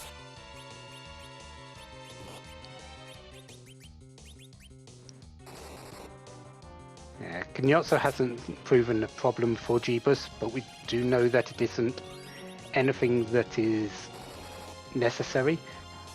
Probably the best thing it could be for Jeebus right now is the adamant for that Avenger, for that Excalibur. But even that, you don't really want to see this late into a seed. bgrich does have a little bit of healing in the fact that he bought a stack of Cure 3s. They were available, I don't remember exactly where, but it was one of the shops in the overworld. But he's using those as the healing, and he's got Ogopogo down. That is the final objective, and bgrich is now in go mode.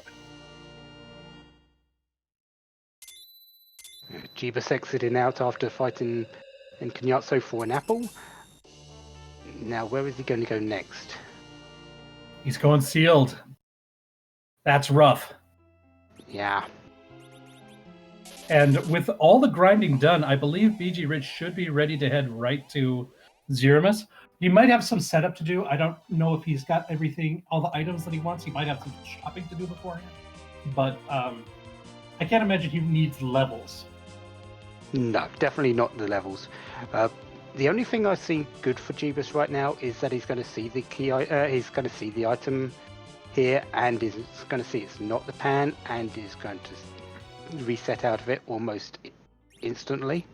And luckily, it's not going to be the Baron key either, because that could have been a decoy. If the Baron key was the item down here, then that could lead Jeebus down an even longer rabbit hole. But you're right, it's not going to be anything that he needs, so he's going to be able to reset out of it. Yeah, but as we know and as we've seen in the past, the final fight Zeramus isn't exactly a walkthrough. And speaking of that, well, Vex, go ahead. We need to know whose butt we're going to kick tonight, because it is butt time. Yeah, we've got a wide array of sprites, right, that our wonderful Scarlet Kitty has made for us, as well as Baldface before her. It could be any one of them. Let's see what it is. And we see bgrich making use of that pan to take the Serpent Road up to the moon.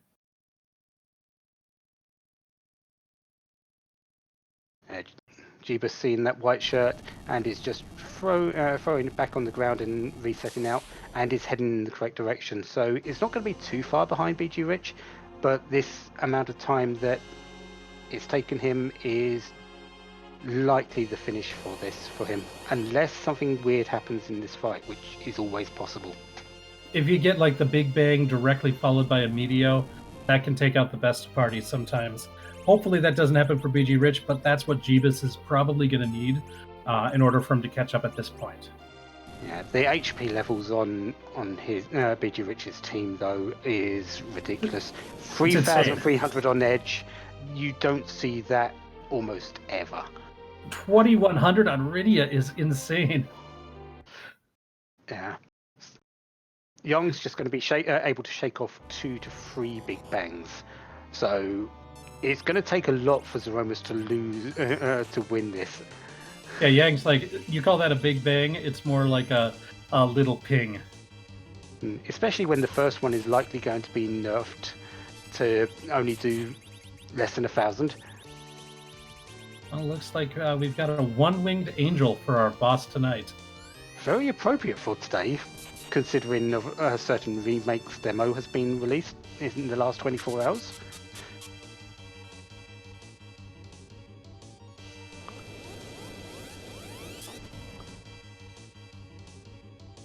Oh wow, that nuke back on Yang. Yang's going to say, wait, are you trying to hurt me?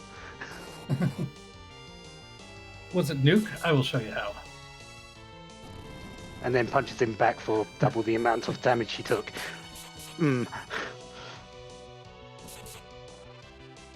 Does that mean Yang can punch for double the amount of power of a nuke? Well, in this fight, yes.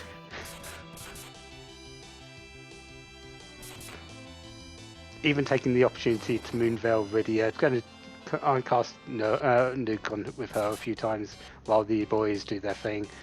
I think she's only going to get maybe one off before the end of this fight. Yeah, this is not a fair fight for Zeromus.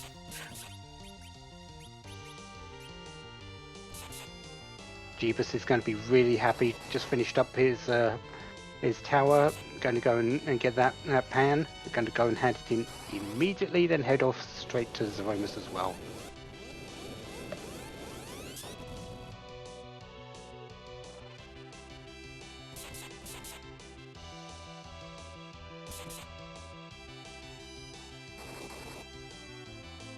Yeah, Jeebus just has a little bit more walking to do before he can head up to Zeromus. But this fight is going very well for BG Rich. Got all those Bacchuses off, and his boys are hitting really hard.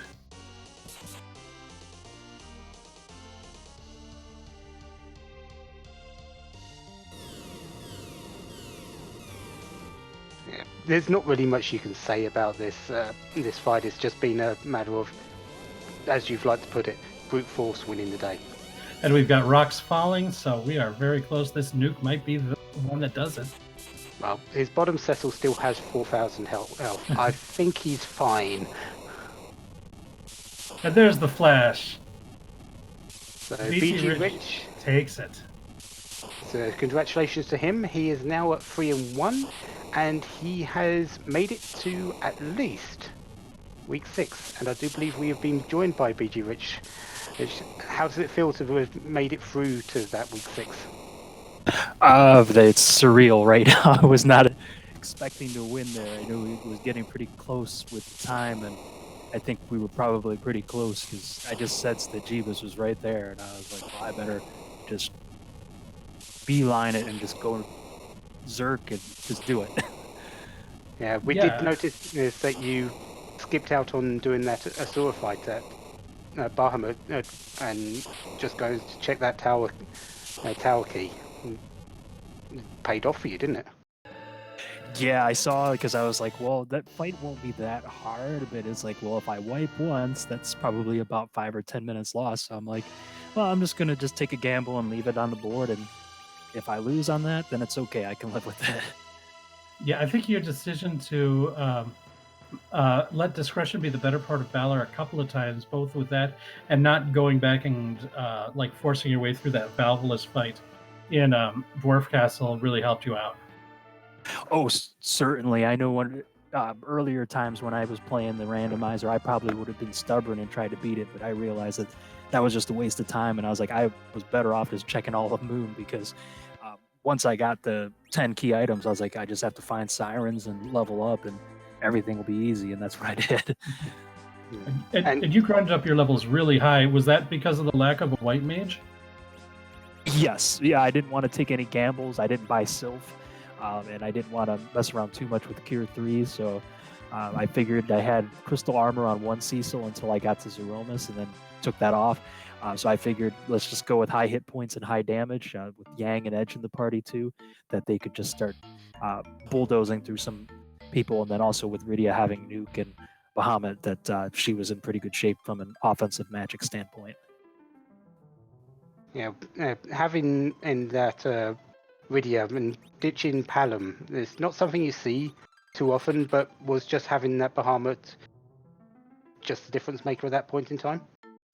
Oh, sure. That was blind luck too, because I was just checking the treasure chest for the stone men to gain experience points, and then surely enough, it showed up in that pot in the inn, or whatever, that the recovery room there. And when I saw that, I was like, well, I guess if I have to ditch one of them, it's going to be Palom. And I was like, I think Edge will probably be on the board somewhere, and he turned up in the tower, so it worked out for me.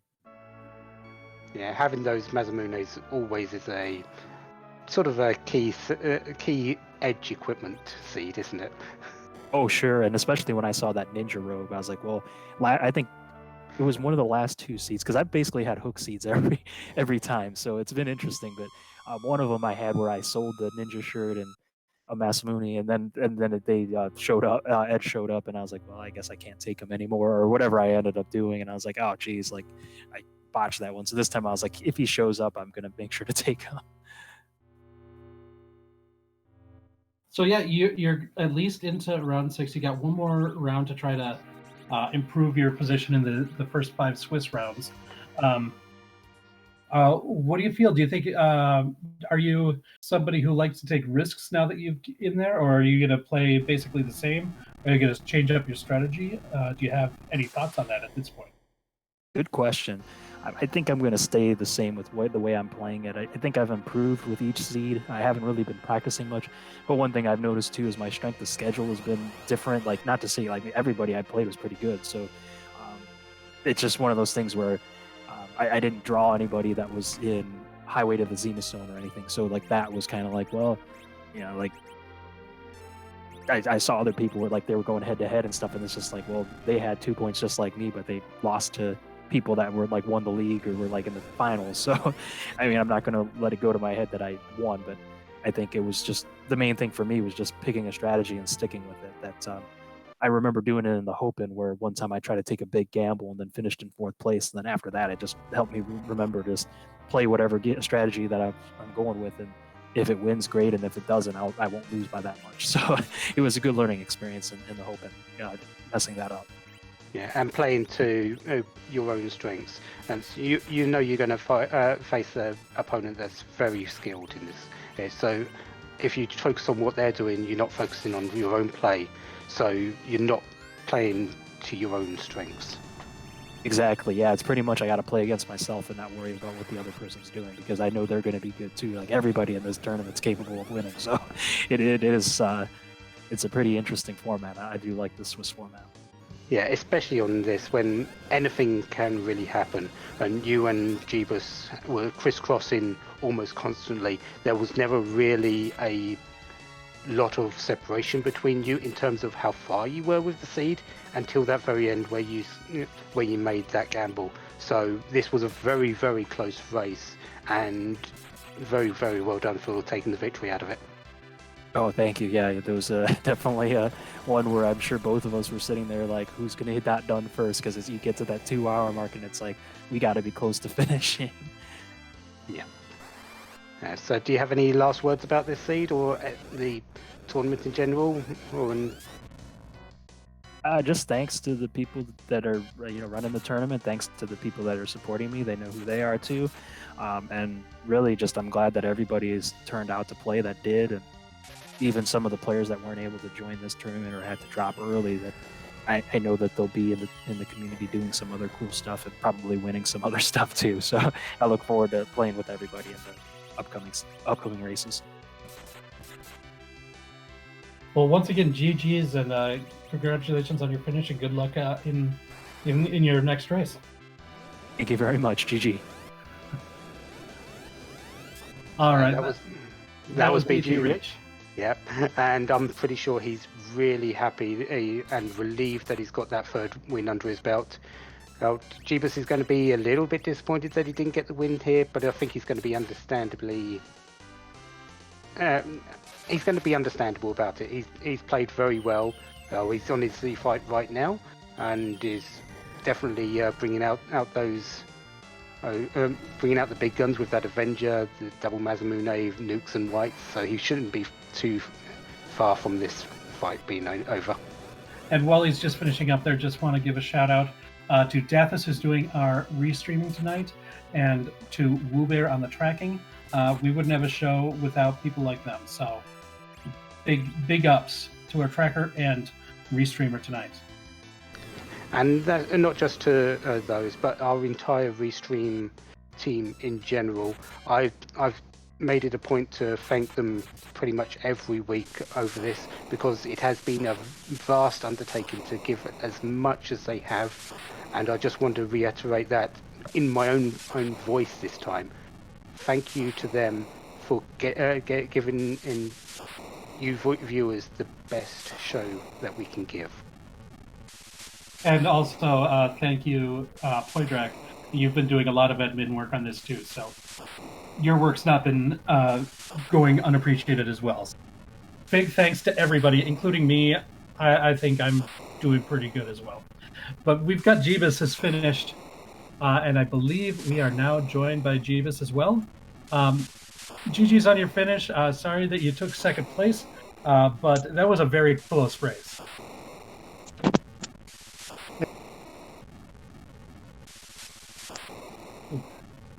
Hello? Oh, Hello. I think I hear you now. Okay. Thanks for the GGs, guys. It was a fun seed. Had a lot going on.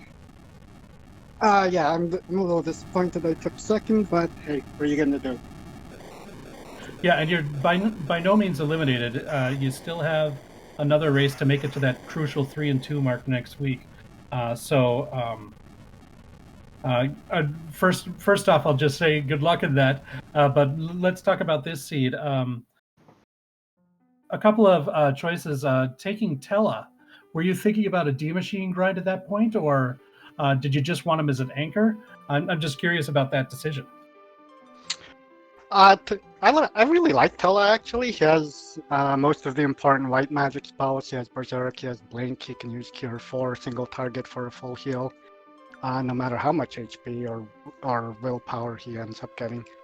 And yeah, he makes a good anchor. I did kind of screw it up during the grind with the first set of King Ryus. I forgot to kill him off before finishing the fight, but it ended up okay either way. Yeah, but you were able to make use of the double life glitch on that to really kind of make that as efficient as a grind as possible. Is that something that you've taken to recently, or is that long been your strategy? I haven't been doing I've been doing the double life glitch for about a week now. Ever since I figured out how to actually make it work. There is a little bit of tech there going on. If your black mage goes directly after your weak caster, you have to wait for the weak caster's turn to fully end. Otherwise, the menu pops don't line up right. But other than that, it's just a really, really convenient way to get a whole lot of XP at once. So I like using it. Yeah, especially on those gold dragons after you get that 10 key items. That's just so much more experience for each life potion that you're able to get on there. And so basically killing 4 gold dragons per fight instead of 3, that's just so much more. So that was fun to see on stream. Yeah, absolutely. I think I got something like 480,000 experience points out of the 2 fights. You did indeed.